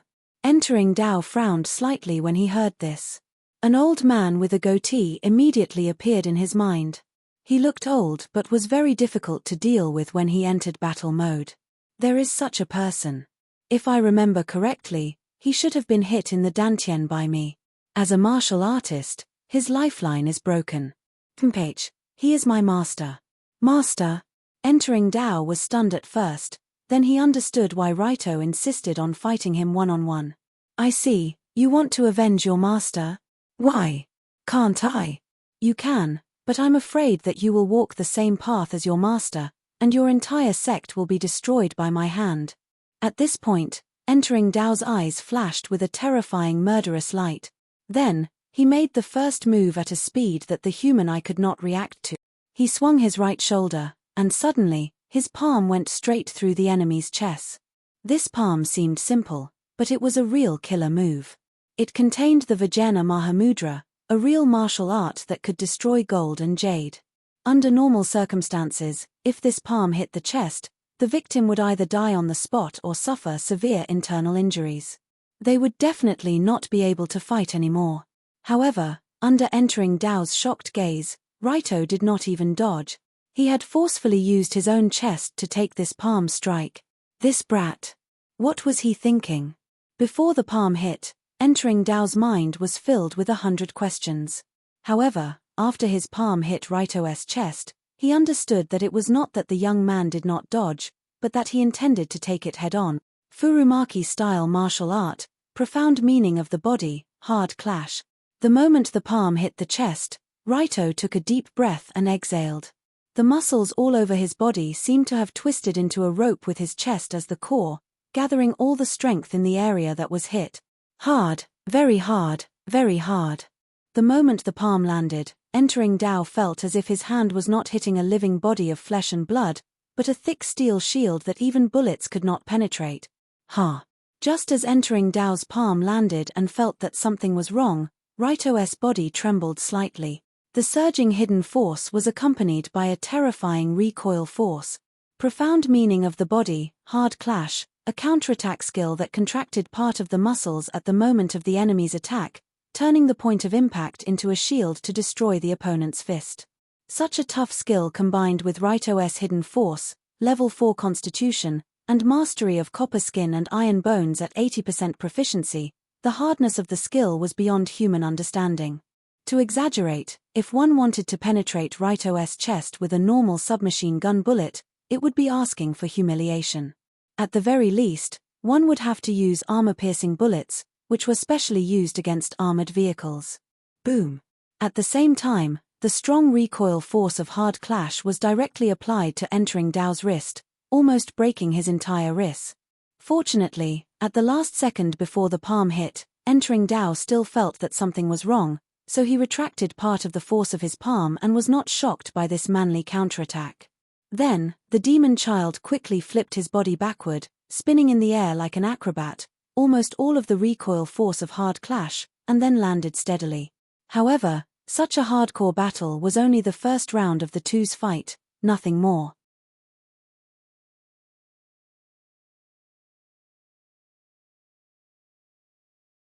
Chapter 240. Other than mastery of iron bone and mastery of copper skin, Raito's most proficient skills were Furumaki-style martial arts and ancient 8-extremities fist. His proficiency in these two martial skills had already reached 60% respectively. Based on his previous experience, 20% proficiency of a skill was sufficient for actual combat, 40% proficiency of a skill was already quite proficient, and 60% proficiency of a skill was already at the level of a master. To train any one of these skills to the level of a master, it might take a warrior a lifetime of hard work, not to mention two of them. With such exquisite proficiency in martial arts, coupled with the ridiculous number of passive skills of the dragon fight, as well as a strong physical fitness and an opening rate of 41%, it created such a young grandmaster whose strength far exceeded that of ordinary people. However, although Raito was strong, his opponent, Saito, was also a master of his generation. Saito's proficiency and key openness were even higher than Raito's. If not for the fact that Saito's physique was slightly weaker, the battle would not have ended like this.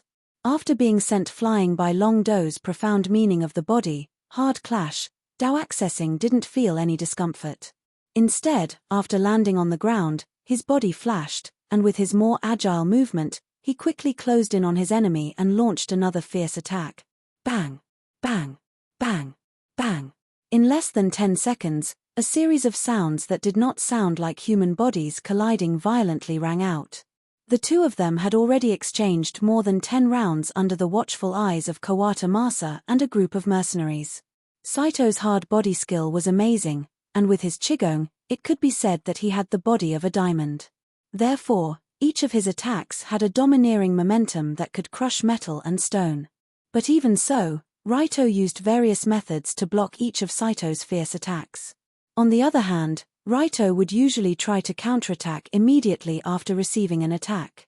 However, Access to Dao, who had already suffered a loss once, was not stupid enough to just stand there and let his opponent counterattack. Instead, he chose to attack with agility.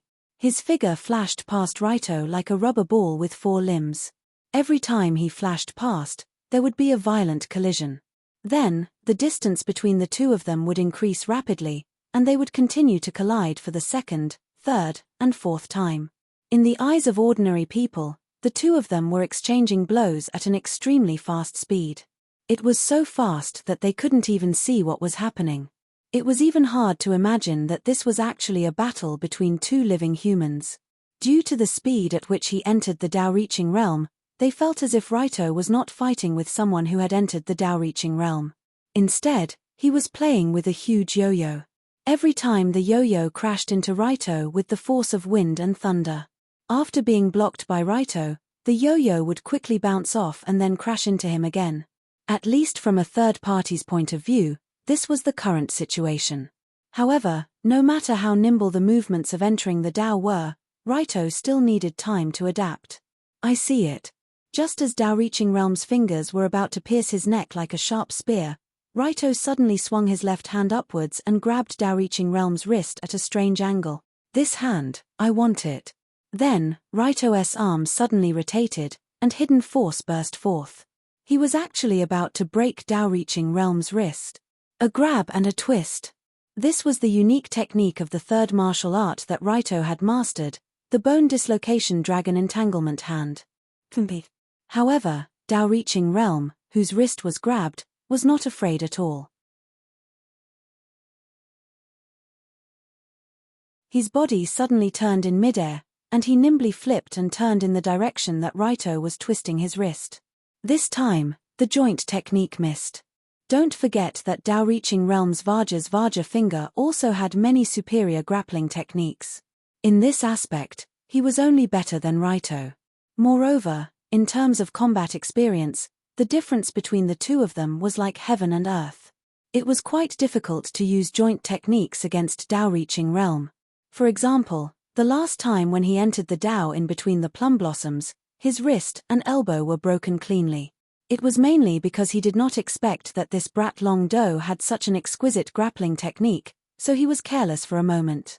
Now that he knew how many trump cards Raito had up his sleeves, Dao-reaching realm naturally had an easier time dealing with him. While he was tumbling in the air, Dao-reaching realm suddenly took a deep breath and kicked out with both legs at the same time, forcing Raito to retreat. When he landed, his abdomen had expanded greatly, and he looked like a giant toad. Hiss. Ha. The moment he landed on the ground, Dao-reaching realm's right hand formed the shape of a trumpet by his mouth. At the same time, he suddenly blew out a breath. Combined with the powerful Dan force, this breath of air was blown into a killing weapon like an invisible arrow. There were 3 levels of Qi: obvious force, hidden force, and Dan force. The so-called Dan force was actually a force that was released from the abdomen with the dantian as the core. The force of the whole body could be gathered at a single point. Only those who had successfully cultivated Dan force could achieve such a miraculous skill of exhaling Qi like an arrow. Oh, this is... Raito had never seen such a strange kung fu until now. He only felt a wave of Qi coming at him, and the surging Qi arrow blasted directly between his eyes. When the sharp Qi entered his eyes, Raito only felt a sharp pain in his eyes. His body unconsciously retreated. This retreat was what Dao-reaching realm wanted. He immediately tapped his legs on the ground, and his whole body bounced up from the ground like a rubber ball. He jumped more than 3 meters in the air and pressed down with his Qi. With the momentum of Mount Tai, he pressed down on Raito's head. With his eyes blocked, Raito could not dodge in time. He could only cross his arms over his head in the direction of the Qi pressure. Boom! When Dao-reaching realm's body pressed down on Raito's arms with the force of 1,000 pounds, the youth's feet were pressed down into the solid layer of soil. The surrounding soil even showed signs of cracking. One hit. With just one hit, Raito's lower thighs sank into the ground. This brought great inconvenience to his movements. Generally speaking, it was not very difficult for an expert like Raito to pull his body out of the ground. Unfortunately, Tao-reaching Realm obviously did not intend to allow him to do so.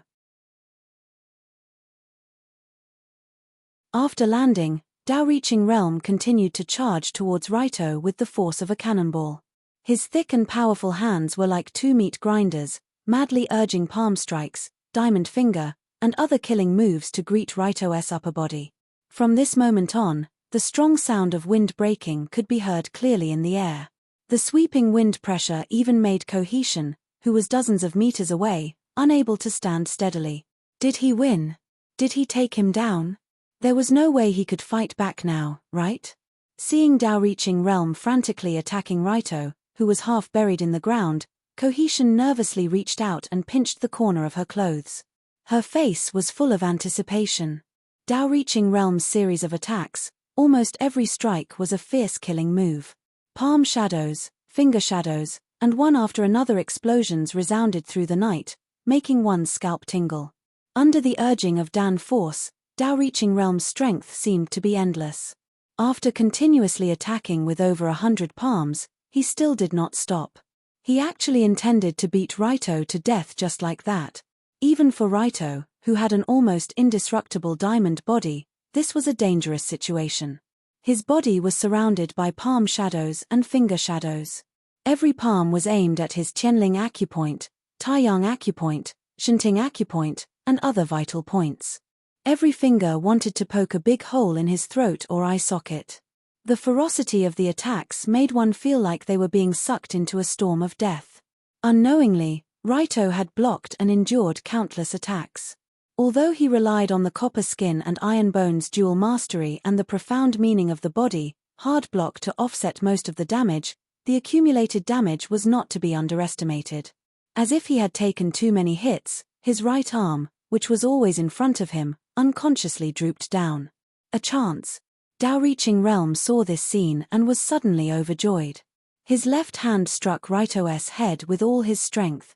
This time, Tao-reaching Realm could be said to have used his entire life's worth of skills. He used obvious force, hidden force, and Dan force all at once. He also used all the martial arts skills he could think of. A one-hit kill. As long as this palm strike landed, Tao-reaching Realm could guarantee that Raito would definitely die on the spot. Even if his skull was as thick as a steel plate, it would be useless. Perhaps because he had finally found a rare opportunity to kill, Tao-reaching Realm's expression was obviously overjoyed. He did not pay attention to other places, such as Raito's drooping hand. If one looked closely, Raito's right hand was pretending to be weak and limp, but he quickly picked up a sharp stone from the ground. He pinched the stone between his thumb and middle finger and threw it forward. Thugs don't die by bare hands, activate. At this time, Raito's proficiency in this skill had reached 60%. Coupled with his terrifying physical attributes, he had already reached the level where he could hurt people with flying flowers and falling leaves. Thus, the sharp stone pierced through the air and drew a sharp gust of wind, accurately hitting the bottom of the man's abdomen in front of him. About 4 fingers below the navel, the area located on the golden line of the human body, was a very important area for martial artists, the dantian. Even a top-notch expert like Tao-reaching Realm would never let his opponent hit this area during a fight. This was because this was where the chi gate of the Dan force was located. Being hit by it would cause endless trouble. But just as Tao-reaching Realm was excitedly preparing to launch the final blow on Raito, the stone that contained the power to pierce through steel accurately landed in the center of the demon child's dantian. The entire stone was embedded in it. Poof! In an instant, a huge force directly hit the wall of his abdomen. The chi that was originally condensed in his dantian was suddenly pierced. It was as if someone had used a sharp needle to puncture a balloon filled with air. At the same time, Tao-reaching Realm's palm strike, which should have been fatal, landed on Raito's head. However, because the Dan force was broken, the power of this palm strike was greatly reduced. Although it made Raito dizzy, it was not fatal because he had used hard hit in advance. Tao-reaching Realm, you are really a powerful opponent. But unfortunately, the winner of this battle is me. Just as Dao-reaching Realm's Dantian was inexplicably injured and his body stagnated, Raito's body quickly rose from the ground. He threw a punch in mid-air, directly hitting Dao-reaching Realm's iron mask in the face. Bang! With a crisp sound, the iron mask covering the face of the demon child shattered, and the face inside that was beaten beyond recognition by this punch was also exposed to the air.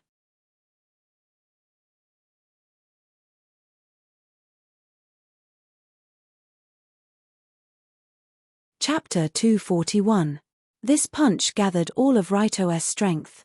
When the face of the Gate of Dao Master was hit, Long Do could clearly feel that the bones of the martial Dao Master's face were shattered into pieces. He could even see that the martial Dao Master's eyeballs were about to fly out of their sockets. The next moment, the demon child fell to the ground along with the fragments of the iron mask that slid off his face. His body struggled for a moment before it completely stopped moving. Dead. Saitu entering the Dao was indeed dead. It had only taken a single punch. Before he died, the man whose muscles had swelled up like air was like a deflated balloon. He quickly returned to his usual short and small appearance. His dantian was broken, causing his strength to be impeded and his blood flow to be obstructed. This was an absolutely fatal blow to a master who relied heavily on ki. Furumaki Sataro's dantian was broken, causing his strength to plummet.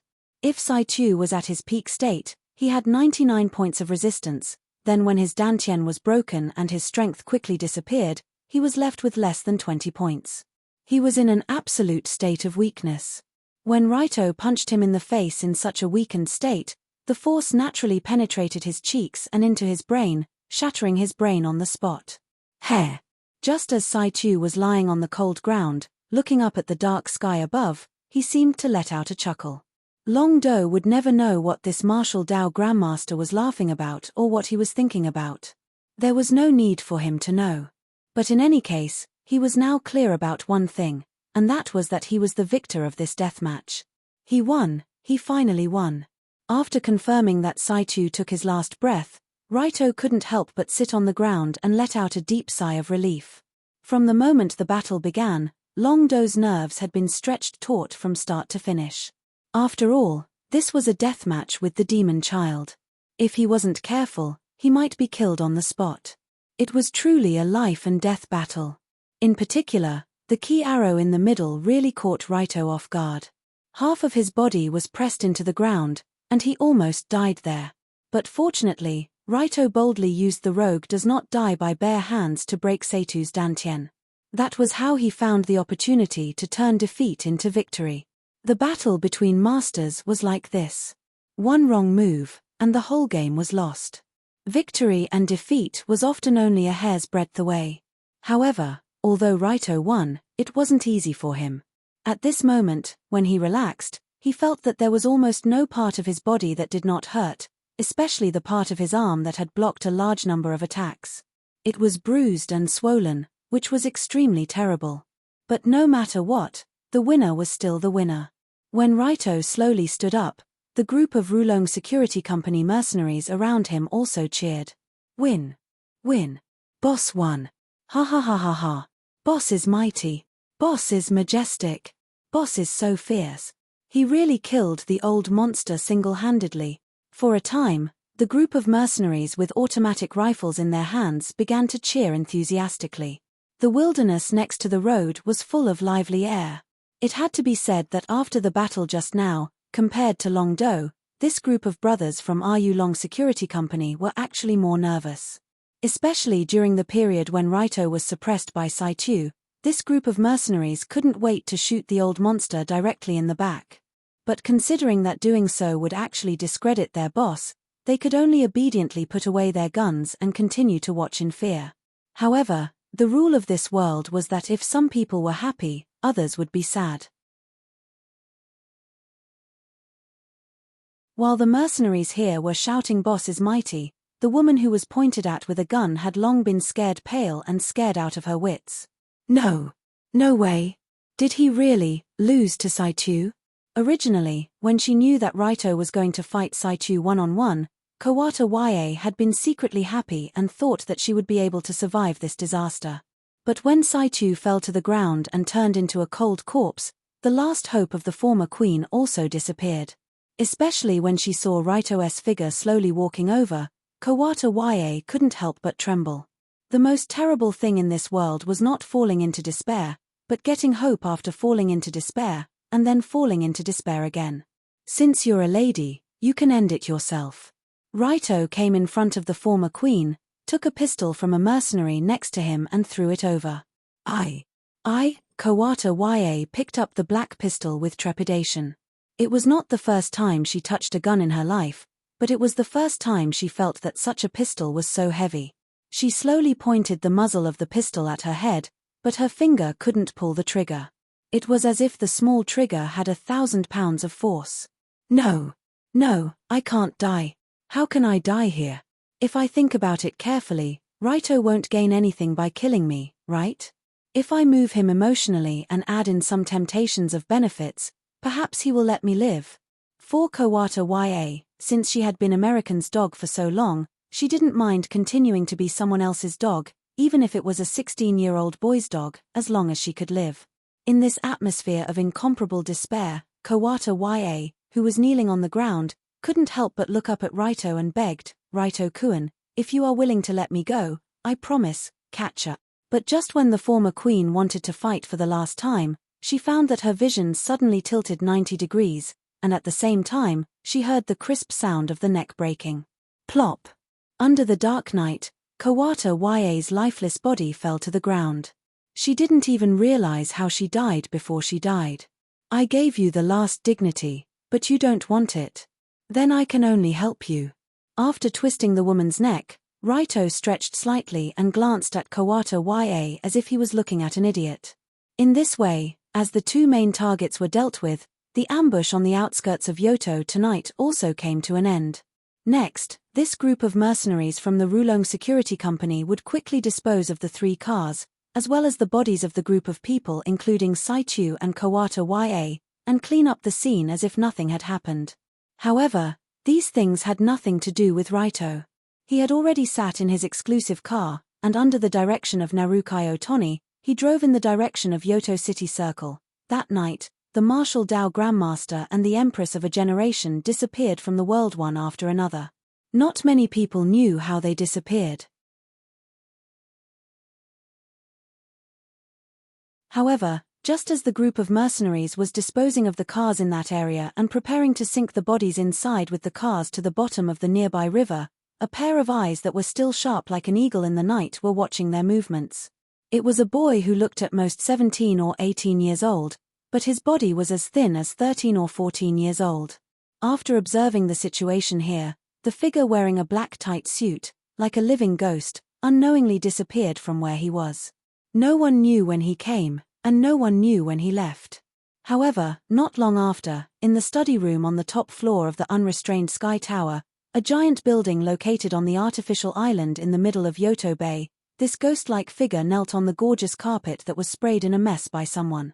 Iheim Sama, Kawata Ya, and Saichu Rudo have confirmed their deaths, and the whole process has been completely recorded. This Tenmu group, who was particularly good at night operations, secretly endured. The real snake took out a disc from his arms and respectfully handed it to the lady in front of him. And this woman with a peerless appearance, but her aura was as chaotic as the abyss. She stuffed the disc recorded by the real snake into the machine on the table and immediately watched it with relish. Ha ha ha ha. It's actually a rocket launcher, but this firepower is a bit low. It should be an old model from more than 10 years ago. Oh. Does he plan to fight the old man one-on-one? Interesting. Good. We won. That was cool at the end, but unfortunately, his brain didn't explode. What? He doesn't even have the courage to commit suicide. What a useless person. In this strange-looking study room, the world's first queen, the founder, chairman, president, CEO, and UFO of the Tenmu Group, Tenmu Yuhime, who was known as the world's first queen, let out excited cries and messy complaints while watching the dragon fight vs entering the Dao drama of the century. Ha, not poked, not bad. It was like watching a movie. After watching the drama that happened not long ago, Yongji smiled and sat down on her massage chair. Her eyes were full of satisfaction, as if she had entered the sage mode. "Righto, Kiri. I really didn't misjudge you, you're getting more and more interesting." In the middle of the night, Eheim, who was alone in the office, repeatedly thought about the domineering figure in the video. The more she thought about it, the more she felt the strong momentum that looked down on the world. As she thought about it, in the end, she even felt that some part of her body was a little wet. It should be her eyes that were a little wet, probably. However, it was a pity that I had long since decided not to follow the family tradition of finding someone to carry on the family line. Otherwise, Long Do would definitely be able to provide the Heavenly Eye clan with the best genes, and the child born would definitely be the strongest Heavenly Eye in history. When she thought about the scene in the video where the young and strong body was squeezed by her genes, Eheim couldn't help but laugh again. "But don't worry, don't worry. There will be a lot of interaction between us in the future, and I'll slowly love you then, dear Raito-kun." After carefully storing the CD of Raito's heroic figure, Eheim leaned on the massage chair and slowly fell asleep. In the dream, she seemed to see ruins that were burned by a raging fire. Eheim walked alone in the ruins, as if she was an empress patrolling her own territory. Her nose was filled with the strong smell of burnt flesh and corpses. In front of her, other than the burnt corpses, there were only human ruins left. Destroy, destroy, destroy the insignificant human countries and human civilization, and build a world that belongs to us, the heavenly demons. This is the long-cherished wish of the Tenmu clan. It is also the meaning of your existence. Unknowingly, Eheim seemed to hear her father's roar. That hysterical, psychopathic voice had accompanied her throughout her childhood and growth, until the man was personally chopped into pieces by Eheim and fed to the dogs. Only then did it stop. Of course, Eheim had no interest in building a world for the heavenly demons. Although she kept expanding her influence according to the family tradition, and kept creating large numbers of massacres, it wasn't because she wanted to follow her father's words. She just wanted to have some fun, and live purely for her own interests. It was that simple. Thinking about this, Eheim, who was half awake, revealed a joyful smile, like a flower of extreme evil growing in a sea of blood.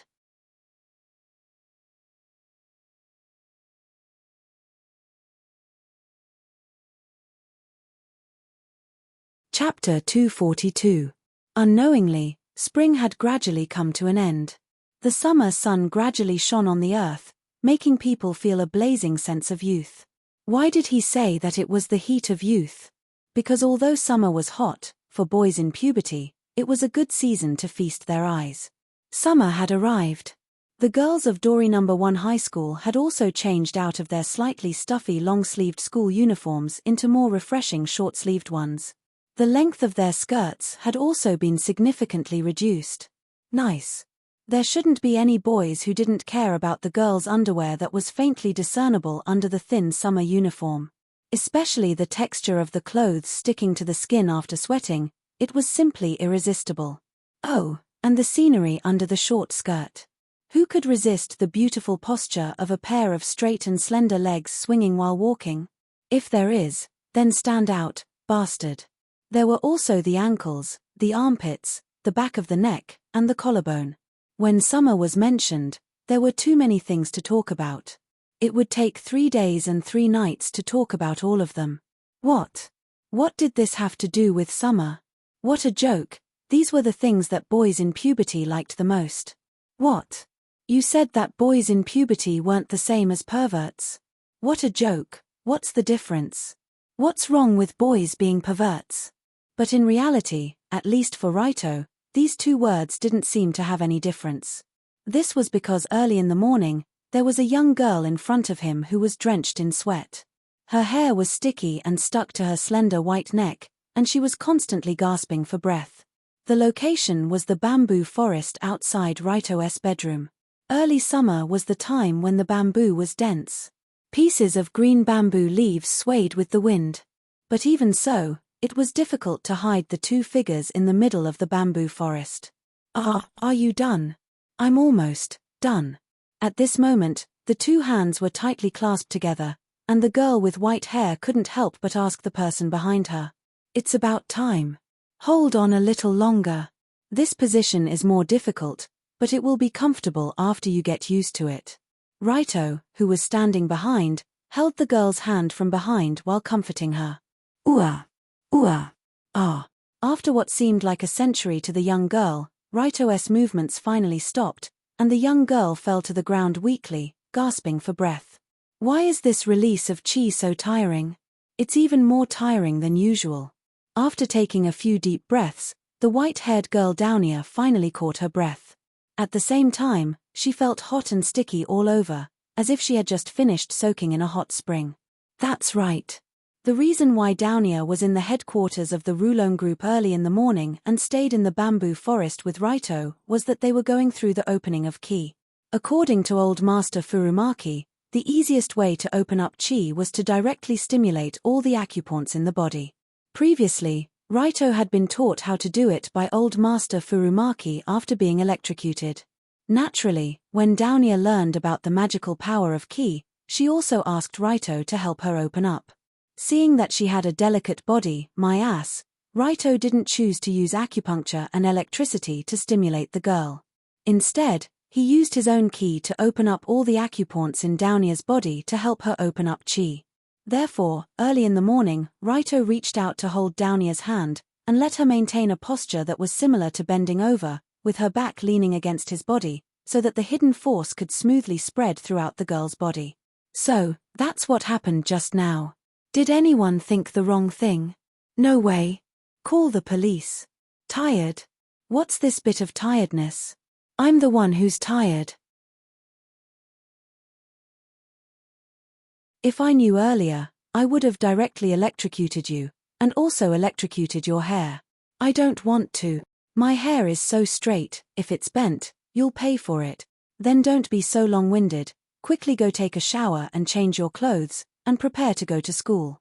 Seeing that it was almost 7 in the morning, Raito picked up the soft Downia from the ground, and then carried her on his shoulder like a straight man carrying a sandbag, and valiantly walked towards the room. It has to be said, the way Raito carried Downia out was like a kidnapper carrying a hostage after a successful kidnapping. Although the two of them did have the relationship of kidnapper and hostage. But towards this strange relationship and strange way of getting along, Downia was already used to it in these 2 months. Therefore, she was like a salted fish lying on Raito's shoulder, allowing this guy to carry her everywhere. That's right, it had already been 2 months since the royal family courting disaster incident. At that time, after Raito killed Kawada and Saitu, he returned to his daily life. Every day, he went to school, went on dates with Yunyang, cooperated with Colored Glaze to manage the alliance, and fought with Downia. Maybe it was a blessing from the heavens, these 2 months passed very peacefully.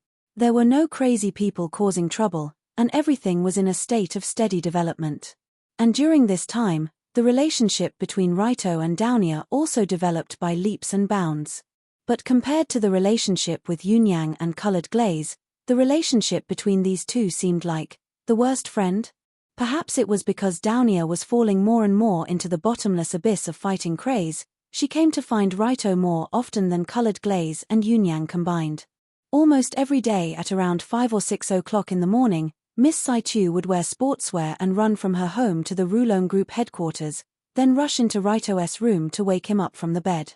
Because Colored Glaze had already moved back to the Kamishiro villa, now Raito returned to his familiar room. But even so, Downia never felt shy about rushing into this man's room. Not long after, when Downia and Raito sat together at the dining table to eat breakfast, this little bear didn't hesitate to take out a frosted glass from the fridge and put it to her rosy lips, pouring the vodka inside into her mouth. Looking at the way Downia drank the vodka, it felt like an ordinary girl drinking sweet milk tea. But in fact, it was a strong liquor with more than 60 degrees, the kind that a strong man could drink in one gulp. After drinking more than half of the glass in one go, Downia put the glass on the table and laughed. Phew. On such a hot day, it's so satisfying to drink an iced drink after training. I think it's hard to classify vodka with more than 60 degrees as a drink. In the eyes of the Northerners, this is a drink. With such a low degree, you won't get drunk no matter how much you drink.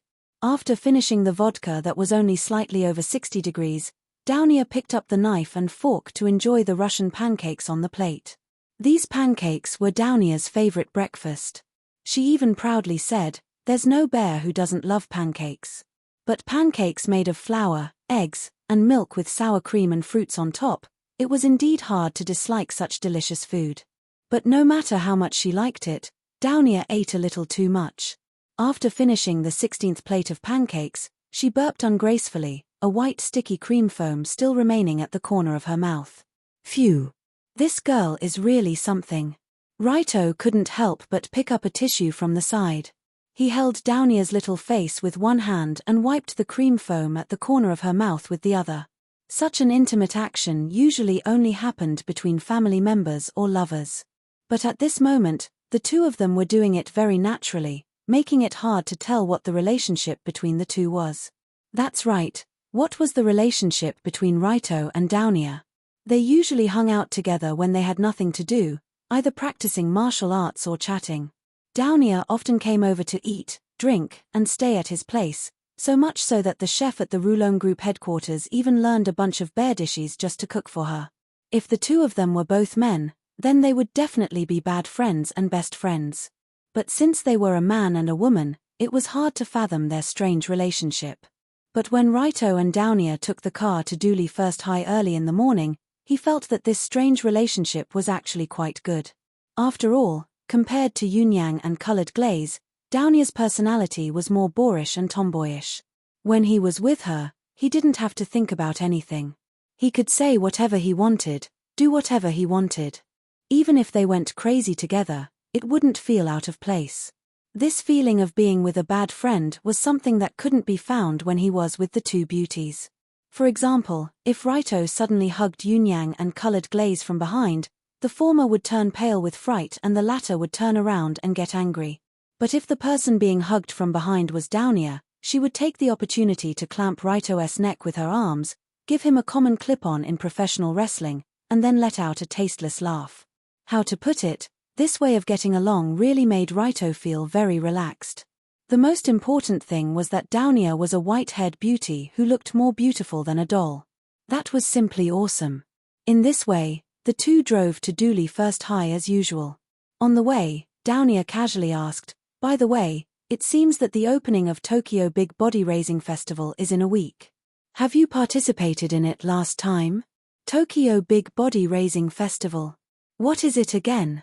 Hearing Downia's question, Raito couldn't help but scratch his head as if he had no impression of this term.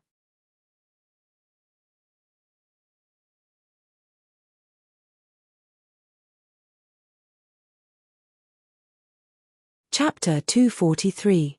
When she heard Raito's question, Downia couldn't help but ridicule, "No way? Are you born and raised in Tokyo? How come you don't even know about the Tokyo General Educational Festival? I'm a native of Tokyo." Hooligan, you don't think hooligans will be interested in those high school activities, right? At this point, Long Do puffed out his chest proudly. He didn't feel ashamed at all. Instead, he felt proud. In fact, this was indeed the case. Before this year, the original owner of Raito's body basically didn't go to school. It was already hard work to go to school every day. Moreover, with his hooligan identity, no one dared to invite him to participate in school activities. Isn't that asking for a snub? So almost all the school activities in the past, Raito gloriously missed them. However, the situation this year was completely different from last year. Last year, Raito Kiri, who was still a freshman in high school, was a bastard with no charm. Let alone a girlfriend, he couldn't even find a friend. But this year, he had unexpectedly become the #1 high school in Kyoto, and even the king of popularity in Tokyo. Especially the Kokyo middle finger incident 2 months ago, it had allowed him to climb to the top of high school. Therefore, it was difficult to say that the upcoming Tokyo General Educational Festival had nothing to do with Raito. After all, there was a traditional event in this sports festival, which was the most eye-catching 5 schools opening ceremony. The students of the 5 high schools participating in the Tokyo General Educational Festival would gather together, and the sworn representative elected through voting would be responsible for reading some nonsense. It was almost the same thing. But since this sworn representative was elected through voting, it was equivalent to a kind of popularity selection. Since it was a popularity vote, most of the people who were elected were beautiful women. For example, the sworn representative elected last year was Kanzaki-colored glaze. The year before last was Yunyang Tsukujiri. This year's sworn representative should have been Downier, but, look, your votes are way ahead of the rest of the candidates. You have more votes than all the other candidates combined. Immediately, Downier opened the YGAO-BBS in annoyance and showed the real-time votes in front of Raito. Since it was the Tokyo Metropolitan Sports Festival, it was naturally impossible for only Dori No. 1 high school to participate. In fact, this was a large-scale sports festival held by 5 high schools together, so the number of candidates participating in the voting was naturally very large. In previous years, the popularity poll for Tokyo Metropolitan Cultural Festival sworn representative should still be in full swing, but this year's poll had already come to an end. Unlike previous years, there was a bastard named Raito Kiri who had more votes than the runner-up by more than 100 times. The others didn't even need to vote, even beautiful girls like Yunyang and colored glaze. Raito could only smile bitterly when he saw the ridiculous number of votes. Are you kidding me? Are these guys crazy? Why are they voting for me like crazy? It can't be helped. Most of the residents of Tokyo have heard of the name Raito Kiri. Most people will vote for someone familiar. Isn't this a matter of course? Ha ha ha ha. At this point, Downier couldn't help but laugh loudly. The barbell-like laughter filled the entire car, making people feel more and more depressed. Although Downier felt a little upset that she was not chosen, compared to this, she was obviously more willing to see Raito's expression when he was defeated. After all, in the previous Tokyo Metropolitan Cultural Festival, students who were sworn representatives needed to participate in at least one sports event. In other words, Raito definitely couldn't be a spectator this time. He also had to participate in the activities. However, when Raito learned this, he curled his lips and said disdainfully, "Asking me to participate in these high school-level sports events is simply bullying a child. What's the point of this?" Indeed, Raito had no experience in participating in sports events. He didn't know anything, but he was the strongest high school athlete. Thanks to the LV4 physique of the international warrior level, Raito's physical fitness had far exceeded the range of high school students. Therefore, as long as he was willing to look at the rules, he could win any sports event on the spot. Really? But there are some events that can't be won by strength and speed alone. For example, football, basketball, baseball that emphasizes team cooperation, or table tennis, kendo, and so on that rely more on skills. Raito heard the words and snorted disdainfully.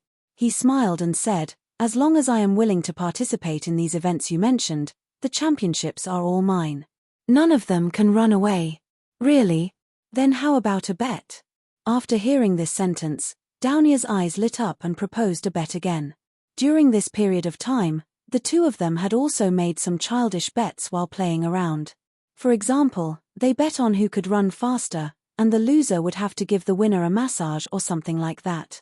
It was just that because Downier's brain was not very good, most of the bets had already determined the fact that Raito was the beneficiary at the moment when they were made. After all, whether it was being massaged by Downier's little hand or helping to massage Downier's soft body, it was the supreme enjoyment for Raito. Of course, he wouldn't be stupid enough to tell this white stupid bear about this kind of thing. Because he could take advantage of every bet, Raito also asked with a smile, "Bet? What are you going to bet this time?" "Let's bet whether you can win the championship of the Tokyo Metropolitan Cultural Festival in the 6 events mentioned just now. It's all 6, not one less. This is not impossible, but the question is what are you going to bet with? If I win, you have to take me to the River Saihara Arena. It's as simple as that." When mentioning this name, Downier couldn't help swallowing a mouthful of saliva as if she was yearning for that place. In fact, after Yunyang accidentally mentioned the experience of going to the River Saihara Arena with Raito, Downier had been drooling over the legendary underground arena. Downier's character was well known. She was the kind of person who refused to admit defeat, had a bad temper, and often wanted to beat people. But it had to be said that since the painful lesson of the Tokyo Regal Hotel incident, Downia was indeed very diligent on the road of martial arts. She was so diligent that even Raito admired her. With the careful guidance of Raito and Wu Hong, coupled with Downia's own good talent, superhuman physical fitness, and the belief of absolutely becoming stronger, the girl's cultivation during this period could be said to have improved by leaps and bounds. She was already a different person from 2 months ago. So in the past 2 months, the eldest daughter of the Saito family had almost kicked all the dojos in Tokyo. It became more and more difficult to find a strong opponent. From this perspective, it wasn't that Long Do couldn't understand why she wanted to go to the underground arena to find stronger opponents to spar with. However, the problem was that the original arena of the river race wasn't a place that anyone could enter. Now Raito had fought more than 10 matches in the River Saihara arena and successfully promoted to A-level fighter. He had a comprehensive understanding of the environment there. How to describe it? The fighters who fought underground there were basically trash from all over the world. They were either homicidal maniacs or martial arts fanatics. Moreover, it was not a place for fighting, but a place for catching and killing. In order to win, the group of underground fighters could be said to be extremely unscrupulous. They could use any dirty moves without any hesitation. For example, the American murderer Raito encountered before who hid a knife in his butt. After fighting with B-level and A-level, Raito found that the guy was more reserved. He even transformed his finger into a spray gun and quietly sprayed dragon breath pepper spray on the opponent's face. This kind of underground fight without seeing the sun and having no rules was naturally different from the various dojo fights that Downia had challenged before. The dirtiness was more than 100 times. Therefore, even if Downia's strength was already weak, Raito was still unwilling to take her to the River Saihara arena because he was afraid that she would be tricked by some dirty tricks. It was just that what he didn't expect was that this white stupid bear actually mentioned this matter again in the name of Tokyo Mass Breeding Festival here. And it even showed a "do you agree or not? If you don't agree, you are afraid to bet with me" provocative expression. Well, I still have to let her dispel this idea. That damn place is too dangerous. I don't want her to go. Thinking of this, Raito sighed slightly in his heart, but his face showed a wretched expression. He said with a weird smile, "If you plan to use this as a bet with me, then you have to pay the corresponding price." Corresponding price? Isn't it a massage as the price? Of course not a massage. In fact, there is one thing I want to do to you for a long time. Let's use this as a bet. What is it? I have no problem with it. Seeing Raito's expression that was different from usual and looked particularly wretched, Downia was obviously stunned, but she still forced herself to straighten her back and replied, "It's good that you have no problem. If you lose, let me hug you to sleep for a night." What? Sleep for a night. The moment she heard Raito's outrageous bet, Downia's cute twin ponytails on her head almost stood up, like a kitten with its hair standing on end. If I lose, let him hug me to sleep for a night. Although Downia usually behaved carelessly, she was still a teenage girl. How could she not have any awareness of the opposite sex? So at this time, when she heard Raito's request that was completely like excess harassment, her face suddenly flushed, and her body unconsciously stepped back. How about it? If it doesn't work, then cancel this bet. I don't care anyway. After seeing Downia's panicked expression, Raito secretly laughed in his heart, but his face continued to maintain the expression of a weird uncle looking at the white-haired little loli next to him. This scene made people want to call 110 on the spot. In essence, Raito didn't want to make this bet with Downia. Because participating in the Tokyo Mass Breeding Festival sounded very troublesome, and it would be even more troublesome if he accidentally lost. That was why he deliberately proposed such a ridiculous bet, hoping that Downia would give up on her own accord. Give up, just give up, you don't want to be hugged by me, mph. No problem. Let's bet. I'm not afraid of you, bastard. But after a few seconds of silence, Downia roared with a flushed face, and her voice almost blew Raito's head off. Obviously, Raito seemed to have underestimated Downia's determination. Perhaps he also underestimated the thickness of her face. She could even accept such a stupid job. This is a wonderful catch.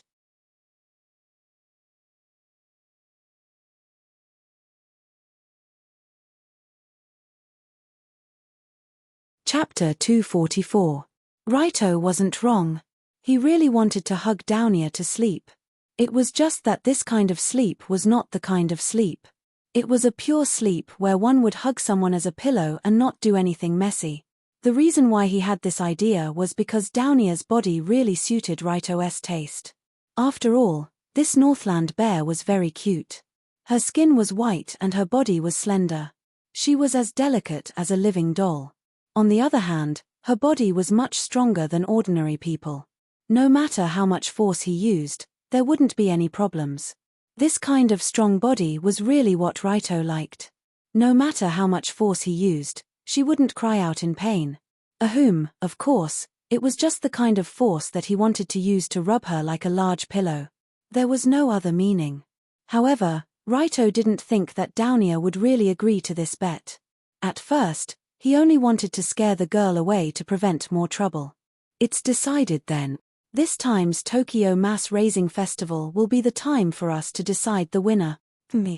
Even when the two arrived at the gate of Dooley First High School and Downia walked toward the first-year teaching building, she couldn't help but raise her head and puff out her chest. From Downia's attitude, it seemed like she really didn't care that she had to sleep with Raito for a night. Although this Northland bear probably didn't know what would happen if she slept with a man for a night. That's right, the balloon incident from before was still fresh in her mind. Sigh. What the hell is this? When Raito accepted a bet early in the morning and felt complicated about the strange thing that he bet, the next thing that happened made his feelings even more complicated. Generally speaking, the students of Tokuri First High School had to change into indoor shoes before entering the building. Although it was troublesome, rules were rules.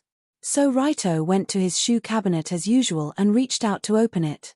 Crash. Then, a huge pile of love letters and gifts poured out from the shoe cabinet and smashed his face. The total weight of today's love letter and gift is 23 kilograms. After quickly tidying up the pile of things, Raito couldn't help but sigh. He felt even more tired in the morning. If it had been Raito, the greatest villain in history from a few months ago, it would have been hard to imagine such a scene. Early in the morning, the shoe cabinet was stuffed with love letters and gifts. It was the kind of treatment that only school idols would receive. But in reality, the current Raito was indeed a campus idol-level existence. His LV4 charm was second only to Yunyang here.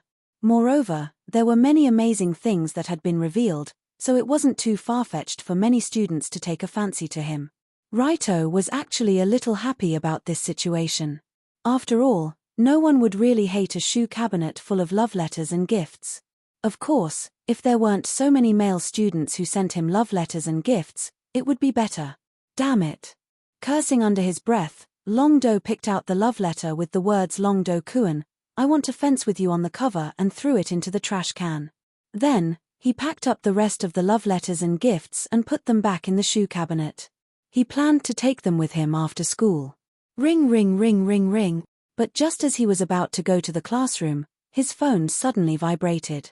Apparently, someone sent a message. Old man Adolf. Is it the principal? Is he looking for me? Raito picked up the phone and saw that it was the old principal who sent her Are you free? Come to the principal's office message. It looked like the old man was lonely and wanted someone to accompany him. Longdo was also very familiar with the principal, Adolf Pascarolo, who matched his suit and wineglass very well. It was obvious that he was an old gentleman at a glance. Longdo was also very familiar with him. After all, from the beginning, Raito was able to enter this Kyoto First High School because of the old principal's great efforts. One of the reasons was that when he was dancing outside, he touched the butt of a Kyokushin girlfriend and was almost hit in the head by her boyfriend with a bottle. It was a passerby who saved him. It was also because of this relationship, plus the fact that the old principal was indeed an interesting old man, Raito usually had a good relationship with him. He would go to the principal's office to sit and play games with him. But at this time, in the principal's office of Kyoto First High School, Principal Adolf was anxiously sitting in a chair with his hand on his forehead. There was a document on the principal's table. According to the document, the Tokyo Metropolitan Festival swearing representative was Raito Kiri. It also deliberately reminded the principal of Kyoto First High School to let the student attend and participate in the sports competition.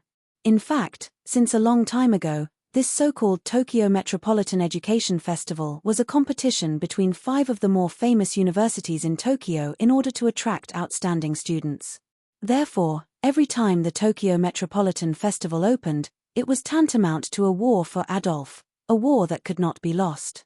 Especially 2 years ago, the swearing representative that could attract popularity to the school was consecutively won by 2 beauties from Ichihin High School.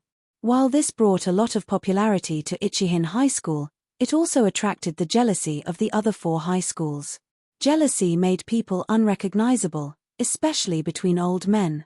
Aya, Principal Adolf, this year's swearing representative is from your school again.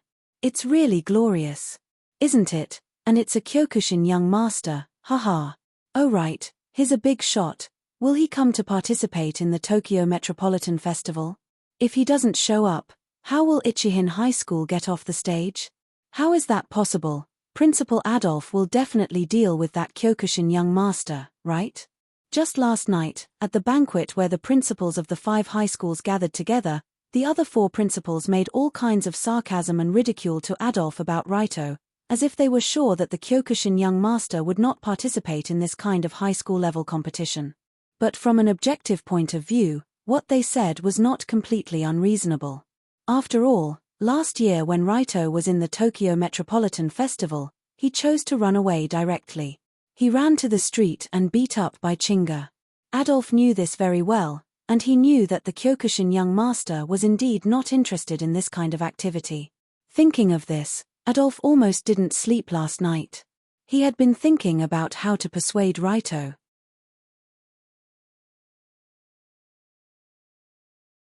In the end, Adolf thought of a very shameless way, commonly known as crying, making a scene, and kneeling down. Raito-kun, for the sake of your father and I know each other, just give this old man some face, okay? Raito-kun, you must come and participate in the competition, otherwise, how can an old man like me live? Raito-kun, do you think my posture under the ground is standard? Do you have the heart to let an old man like me kneel on the ground like this? Just as Adolf was imagining himself crying and kneeling down in various positions in his mind, the door of the principal's office was pushed open from the outside, and the familiar figure walked in leisurely. Very good, ready to attack at any time. Suddenly, Adolf swallowed a mouthful of saliva and reached out to touch the knee pads that had been wrapped around his knees. Because Adolf has rich experience in kneeling to his wife, he knows very well how to do this Japanese etiquette to the extreme. That, Raito-kun, you see. By the way, old man, I want to participate in 6 events in the Tokyo Metropolitan Festival in a week. This should be okay, right? Before Adolf began to cry and kneel down with snot and tears, Raito, who walked in the door, took the lead and said such a sentence. Did I fucking hear it wrong? Raito? Raito-kiri? He took the initiative to participate in the Tokyo Metropolitan Festival project. Doesn't that mean I don't have to kneel? Fart. Ha ha ha. Ha ha ha ha ha. Suddenly, Adolf couldn't help but laugh out loud, and there was a sense of heroism in his laughter. Before Raito could figure out what this guy was laughing about, he reached out and patted Raito on the shoulder and laughed. No problem. Although it's reasonable to say that each person can only participate in one event, I will use the principal's privilege to help you open the back door and guarantee that you can participate in all 6 events. Oh, thank you very much. You're welcome, it's what I should do. By the way, why did you ask me to come here? Actually, I just want to inform you that you have been selected as the representative of the oath ceremony, and you will have to speak on stage. That's all. Sigh, it's nice to have a principal who is easy to talk to. This kind of thing that doesn't conform to the rules can be easily explained. When leaving the principal's office, Raito nodded, and his impression of the old man Adolf increased a lot. However, in the principal's office, Adolf jumped up from behind the table and directly slid on the floor in excitement. Yay! Ha ha ha ha ha. He looked a little old, but his body, which had been tested on the dance floor for a long time, quickly slid across the floor with the help of his knee pads. Furthermore, he struck a very Chinibya pose, like the brightest child in the dance hall. Adolf originally planned to use all kinds of methods to ask Raito to participate in one event, even if it was just to go through the motions, but he didn't expect Raito to be so generous, and actually took the initiative to ask to participate in 6 events at once. 6 events. 6 of them. This isn't a pillow when you're sleepy, but a sweet when you're sleepy. There's a beauty in a cool nightgown in the room to warm your bed. Mitch, this is great. With the participation of the Dragon Fighting Lord, I will definitely be able to win all 6 competitions. Those old fogies who were waiting to see me make a fool of myself, let's see if you will die this time. Adolf naturally knew Raito's strength that surpassed the level of a high school student. Therefore, he was really looking forward to seeing this monster play with the elite soldiers sent by the other 4 schools at the Tokyo Great Festival. What kind of interesting expression would the 4 old men have on their faces?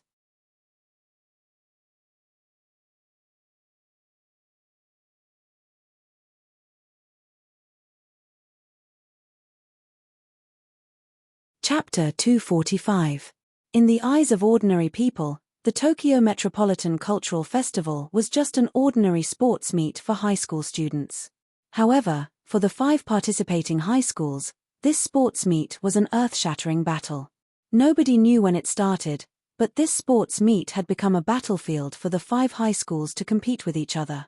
Every time the Tokyo Metropolitan Cultural Festival opened, the sports clubs of these high schools would be full of energy and do everything they could to win for their school. This was not a battle of life and death.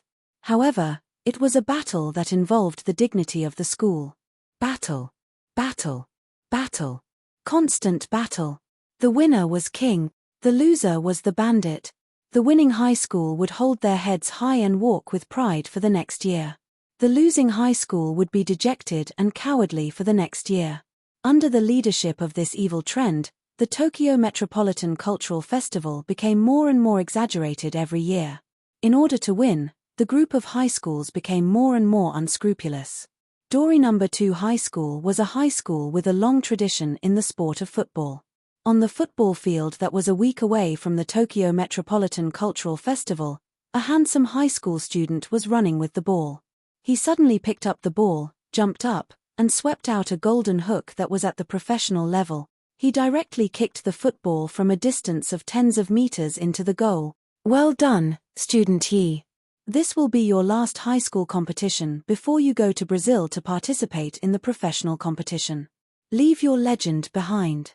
Looking at the captain of the football team who already had the strength of a professional football player and had led the team to win the high school national competition for 3 consecutive years, the principal of Dori No. 2 High School could not help but smile happily. On the other side, in the Dori No. 3 High School, a bloody storm was also taking place on the tennis court, which made people drop their glasses. Boom! A young man with a white hat who looked very arrogant quickly whipped the tennis racket in his hand and accurately knocked his opponent's tennis racket to the ground. You're still far from it. The young man used his hand to support his hat and threw out a very arrogant sentence. Yes, yes, yes. Student Ryuma's condition is very good. It seems that the 3 consecutive victories of this tennis event are close at hand. Seeing that the student known as the Prince of Tennis showed good competitive condition, the principal of Dori No. 3 High School was even more delighted. At the same time, on the basketball court of Dori No. 4 High School, a tall young man with dyed red hair was practicing with a big guy who looked like an orangutan. The person who controls the rebound can control the entire game. You must remember this. No problem. I'm a genius.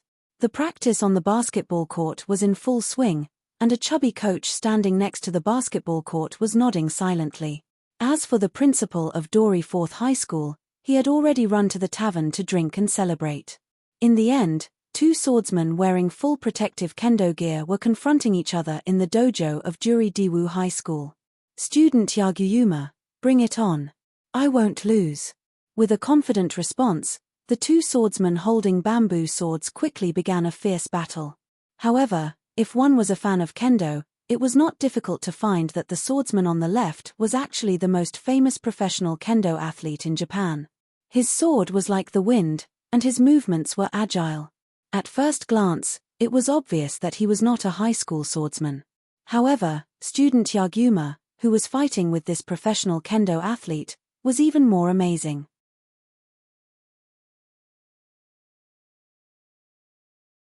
He actually blocked all the attacks one by one as a high school student, and could even make a counterattack.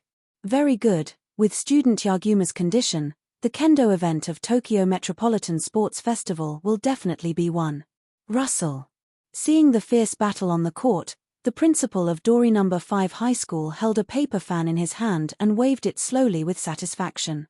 Obviously, from the current situation, although there was still a full week before the Tokyo Metropolitan Sports Festival, the 5 participating schools had already made sufficient preparations for it. For this unique sports festival, every school had their own sports events that they were good at. Coincidentally, among this generation of high school students, there were also a lot of high school freaks who were at professional level. Football, basketball, baseball, table tennis, kendo. These very normal high school sports events had become turbulent because of the influx of these freaks. According to the convention of the Tokyo Metropolitan Sports Festival, the 5 schools would compete fiercely in a total of 10 sports events, but the scores of the above 6 major events were the highest. Therefore, as long as they could win 2 or 3 of the 6 major events, the final championship was almost at their fingertips. At the thought of this, the principals of Dori No. 2, No. 3, No. 4, and No. 5 High School had a tacit understanding with the corners of their mouths crooked at the same time, revealing a tick smile. This time our school is full of heroes and geniuses, called the Golden Generation. How can the other schools compete with us? This Tokyo Metropolitan Sports Festival, 1. Looking at the group of high school sports geniuses who were training crazily, the principals of these schools clenched their fists and even thought about their final posture when they went up to receive the championship trophy. Of course, if this was just an ordinary sports festival, then their idea might be right. After all, the group of sports students in their school were indeed monsters far beyond the level of high school students. Unfortunately, in Dori No. 1 High School, there was a real monster, and he was rubbing his hands and trying to familiarize himself with the rules of these games in order to get the right to sleep with a little loli. In this way, time passed day by day, and the Tokyo Metropolitan Sports Festival that was destined to be recorded in history finally slowly opened its curtains. The day after a week was a carnival day for all the students of the 5 high schools. Because on this day, they could put down their heavy studies and collectively go to the Tokyo Stadium to watch the exciting sports games. The blend of sweat with sweat, the collision of muscles with muscles, the concert of youth with youth. Just thinking of the scene of the group of high school athletes on the field, many girls couldn't help but cover their faces and scream out loud.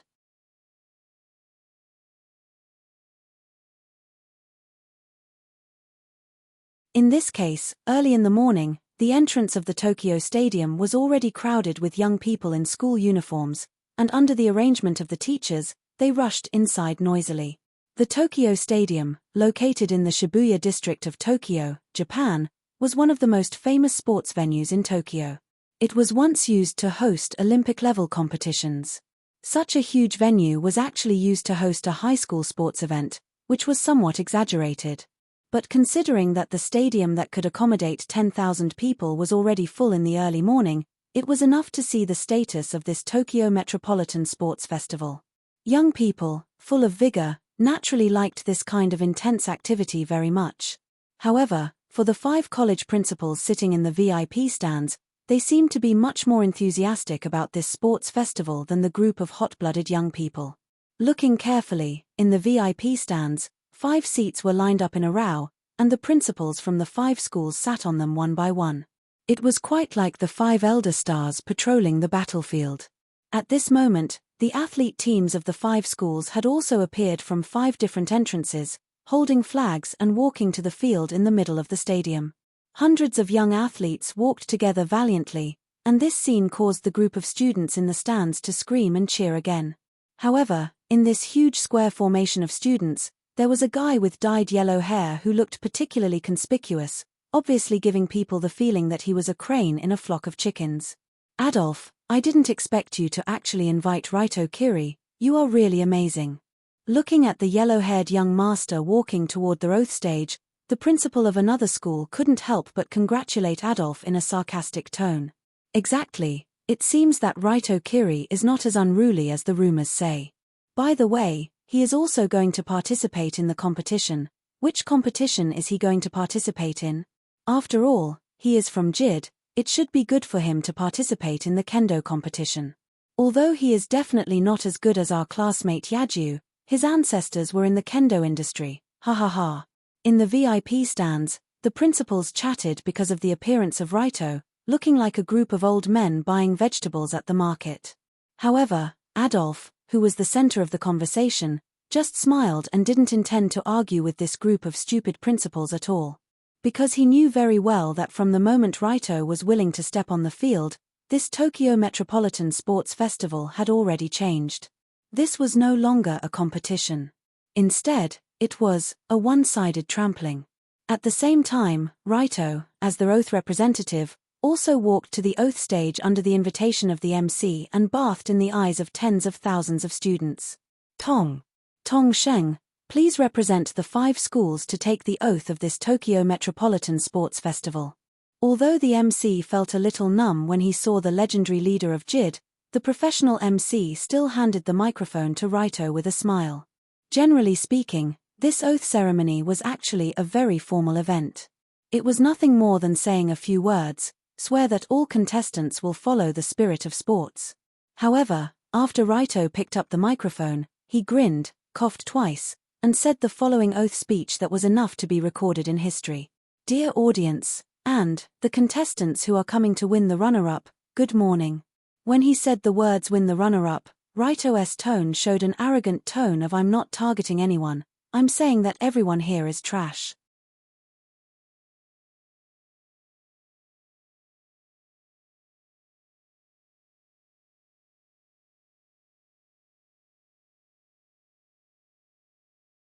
Chapter 246. The moment they heard this, almost all the audience, players, and staff members present were dumbfounded. After all the oath ceremonies in the past were to promote the spirit of sports and praise the spirit of young people. They had never heard such a unique speech. In particular, Long Do's everyone here is trash aura gave everyone a fright. If it had been anyone else who dared to say such a thing in public, they would have been dragged down and beaten up by the angry players. But the person who said this was Raito, the legendary young overlord who commanded the entire Tokyo underground world. Therefore, the players who were ridiculed by him could only be angry and not say anything. But after all, the young people were more hot-blooded, especially those who were stronger. They had already secretly remembered this hatred and were ready to teach this guy a lesson in the game later. HMPH, Raito Kiri. Although you are the leader of the underground world, we are the experts in sports games. Prepare to die. When Raito casually made up a speech to fool this unique oath ceremony, the fighting spirit of the athletes was obviously greatly aroused. Is that guy an idiot? Will he die if he doesn't provoke others? Just as the athletes were about to leave and go to different venues for the game, Colored Glaze, who was sitting in the front row of the stands, couldn't help but reach out and cover her head, as if she had a headache. Although she had already guessed that Long Do would definitely not finish his speech so obediently and would definitely cause some trouble, she did not expect him to go up and make such a big fuss. Now, he suddenly became the public enemy of the other 4 schools. Who knew how many people were holding back their energy to beat Raito to pieces? But Yunyang, who was sitting next to her, laughed and said, "Isn't this very Raito's style? Provocation is also one of the entertainment parts of the game. Look at how happy the audience is." As Yunyang said this, she looked around at the students sitting in the stands near the big stadium. In fact, as Yunyang said, after experiencing the crazy oath ceremony just now, the students' emotions were all stirred up. Now, the emotions of the students were all stirred up. Many people even quickly edited and posted this matter on the internet, so that they could ride on the hot topic and get some traffic or something. After all, Raito Kiri participated in the high school sports meet and provoked all the players in the opening speech. This was such a hot-blooded event. If it was any other student who did such a thing, they might be condemned in speech and in writing. However, the one who did this was Long Do. Everyone was already used to his unconventional behavior. It was normal for him to do something as trivial as giving the middle finger to someone in Hwangju. At this time, Tonya, who was sitting with the two of them, took out her mobile phone and looked at the schedule of this Tokyo Great Festival, and said, speaking of which, the first event in a while is football. It's our school against Dori Second High School. Dori Number 2 High School? I heard that their football department is very strong. It's not as simple as that. They are the 3 consecutive champions of the national high school football competition. The ace player, Space Wing, is said to be going to Brazil to play professional games next year. Wow, so powerful. Can Raito win? After hearing Downier's words, Yunyang covered her mouth in surprise. Whether Raito wins or not is one thing. The key is whether his teammates will cooperate. After all, football is not a one-person sport. Speaking of this, Colored Glaze couldn't help but sigh. She seemed to have thought of the various situations that might occur in the game. From the perspective of strength, the football department of Dori Number 1 High School was actually not weak.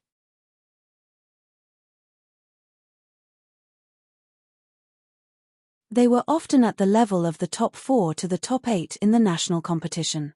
It was not completely impossible to play with the opponent.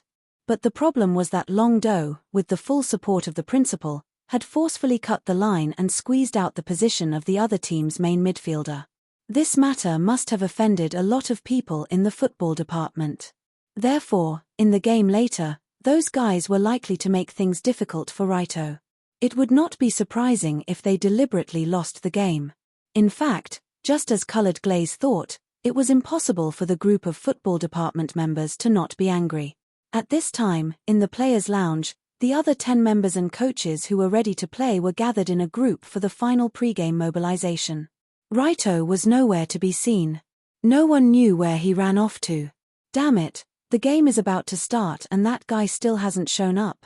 After taking a deep breath, the coach couldn't help but say to the other group of players, as I said before, letting that stinking hooligan step on the sacred football field is a blasphemy to this sport. You know what to do, right? Firmly oppose Raito Kiri. Who wants to play football with him? This guy is too much. He forced his way in and said he wants to play. How can we let him do as he wishes? In short, we will never pass the ball to him. We must make that guy stand on the field for 90 minutes. That's right. The coach finally sneered and said, winning or losing is not important. The most important thing is that we must not let him touch the ball, not even once. Bet on the glory of our football department. Whoa, whoa, whoa, whoa. Bet on the glory of our football department. In the players' lounge, everyone in the Dooley First High School football department reached a consensus and made up their minds to make Raito a figurehead in the game. Tempage, a stinking hooligan like you is worthy of playing football? Let's see if we don't make you stand on the field for 90 minutes. When the time comes, let's see who will be the one making a fool of themselves. Not long after, this aggressive and stern-looking football team was led out of the field by the coach-cum-team leader. At this time, Raito slowly came over to gather. However, unlike the football department members who were neatly dressed in football uniforms and sports shoes, looking very proper, Raito was actually only wearing his usual school uniform. He didn't even wear sports shoes. After coming over to gather, Raito stood in front of the coach without hesitation and was the first to walk to the field. Those who didn't know better would think that he was really the boss of the football department. This unspeakably arrogant move immediately made the group of people behind him so angry that their eyes were blazing. However, due to Raito's prestige, this group of club members didn't dare to say anything.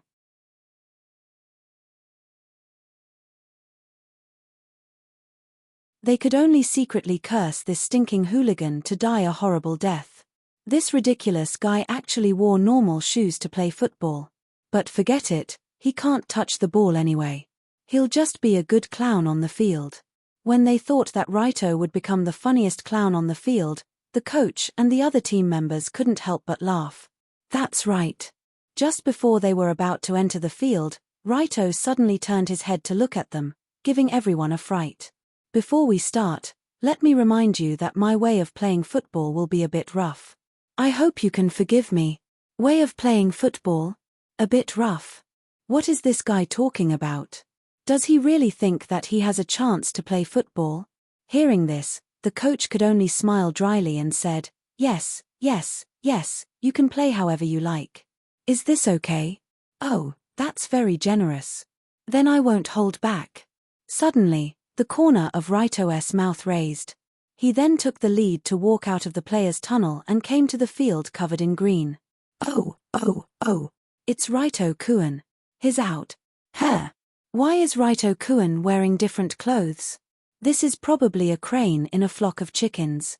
It doesn't matter, as long as he's handsome. At this time, almost all the spectators were watching this unprecedented game on the football field, so when Raito led the team to appear, it naturally caused the audience to cheer. However, after hearing so many students, especially so many girls cheering for Raito, the football club members were obviously even more upset. Why do you think our group of high school students work so hard to join the sports club, train hard every day to play in the game? Isn't it just for the cheers of the girls? Generally speaking, the period after the Tokyo Metropolitan Cultural Festival was the period when the boys in the sports club were most popular with girls. The probability of finding a girlfriend at this time was unprecedentedly high. Therefore, the Tokyo Metropolitan Cultural Festival was the best stage for many boys to show themselves. The long-awaited opportunity to stand in the spotlight was equivalent to a male peacock spreading its tail to seek a mate. However, Raito Kiri, this little bastard, directly blocked the way and attracted all the attention of the entire football club. The girls did not look at them and all began to stare at Raito and cheer. Without the attention of the girls, what's the point of me playing the game? Go *CK yourself. Thinking of this, the 10 players on the field slowly walked to their positions while they could not help but look at Raito with eyes full of hatred. They could not wait for this kid to die on the spot. At the same time, on the other side of the field, the players of Turi Second High School were ready to start the game.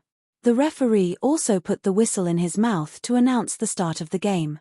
It was almost time. 3, 2, 1. Beep. Accompanied by a harsh whistle, a striker of Turi First High School who was responsible for the kickoff in the first half gently kicked the ball to his teammate.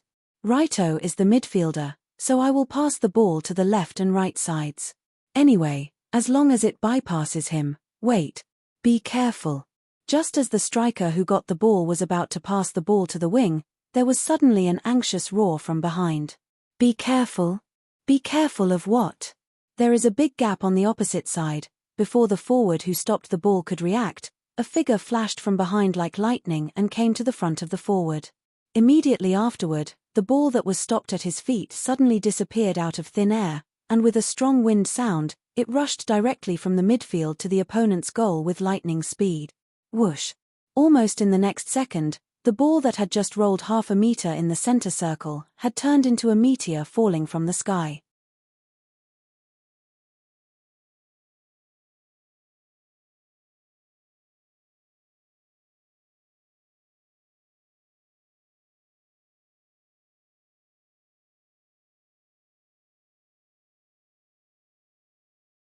Chapter 247. What am I looking at? Isn't this the Tokyo Metropolitan Sports Festival? Isn't this a football game between two high schools? Why? Why would a football game have such a scene where a goal is scored within a second after the kickoff? Could it be? Is this the real football? Is this how football is played? For a time, many people who saw the scene just now had a cognitive deviation from the wonderful sport of football. As for the people who were more surprised than the audience, it was naturally the other 21 football players who were just ready to sweat their youth on the football field. What the *CK? Is there something wrong with my brain? Although the striker who had just completed the glorious stopping work and was still standing in the same place at this time did not know what had happened, most of the other players clearly saw the whole process of the goal just now. The moment the two strikers had just finished the kickoff and stopped the ball, Raito, who was standing in the back midfield, had already rushed to his own striker at a speed much faster than the 100-meter race champion, and then kicked the ball out with a smooth volley. The flight trajectory of this ball was nothing special. It just rushed straight out of the goal, but the problem was that its power and speed were really too exaggerated. This was the Tokyo Stadium.